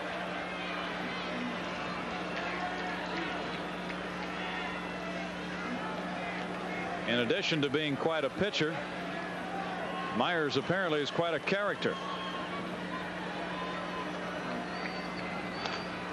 Davis fouls it away. 1 ball, 1 strike. According to one story, he came to spring training camp with hand grenades, and ammo cases, and a Rambo-like survival knife. Well, they weren't real live hand grenades, but they were paperweights or something. Did they like that in Cincinnati? They may not. They may have to get used to this young man. If he wins, they'll like him. That's the way it usually is. 1 ball, 2 strikes. We usually stayed away from people like that. A little scary. One of those guys out of Police Academy, huh? He had just pitched a handful of games when he was drafted. Breaking ball crowds Davis, and it misses. 2 balls, 2 strikes. Myers was an outfielder, and then he became a pitcher and a hard thrower. Pitched a no-hitter in junior college and lost it. But now he's a hard throwing reliever. Oh. Davis is hit by a pitch for the 3rd time in the game. That hurt. That hit him right on the kneecap.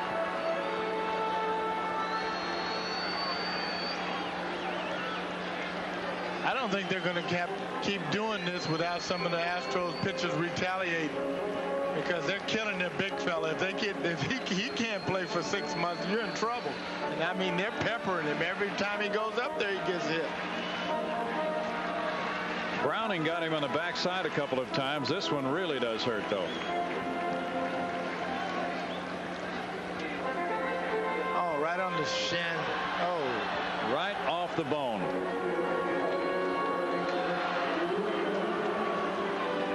You can't keep. Oh yeah, you can't keep letting your big man get hit like that. You have to make him afraid to hit your big man, because he's your money man, and you can't have him out there where he can't play. Glenn Wilson takes ball one. He is 1 for 5, a double and a run scored.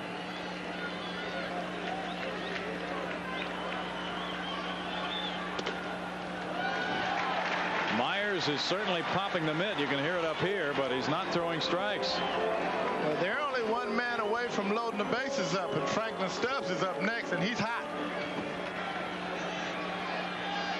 The Reds dugout is stirring a little bit.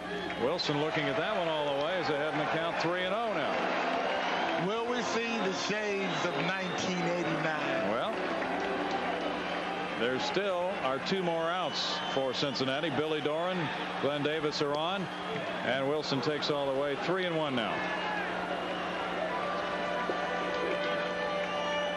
Rick Mailer and Tim Burtsis are going to work.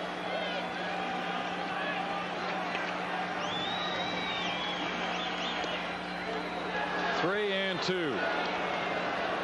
That's a good baseball right there, because if he hits a home run, you're still losing 8-7.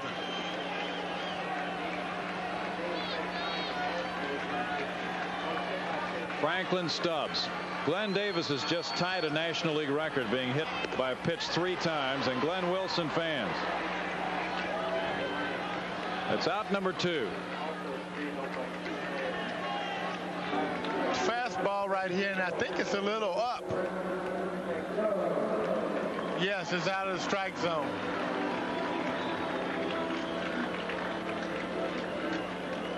A little high right there. That's 11 strikeouts for Cincinnati pitching in the game. Stubbs is 3 for 3, entering the game for his first at bat in the 6th inning after Eric Anthony left with a hamstring strain.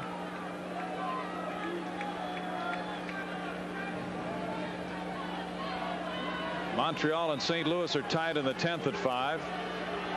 Texas 4, Toronto 2. That's the final.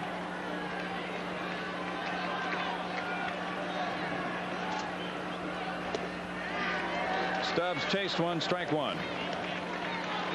Yeah, that last time that Davis was hit, he broke my record, and I was tied with a couple of other people for being hit by a baseball in one game. That's one record nobody really goes up to the plate wanting to break. No, not Davis. I think something might happen tomorrow, because this is getting ridiculous. No way he's supposed to get hit 3 times in one game. No balls, 2 strikes. Even though they were breaking balls, you still can't let your big guy get hit that many times. Tomorrow night, Jim Deshaies and Jose Rijo will be the starters in game 2 of the 3-game series.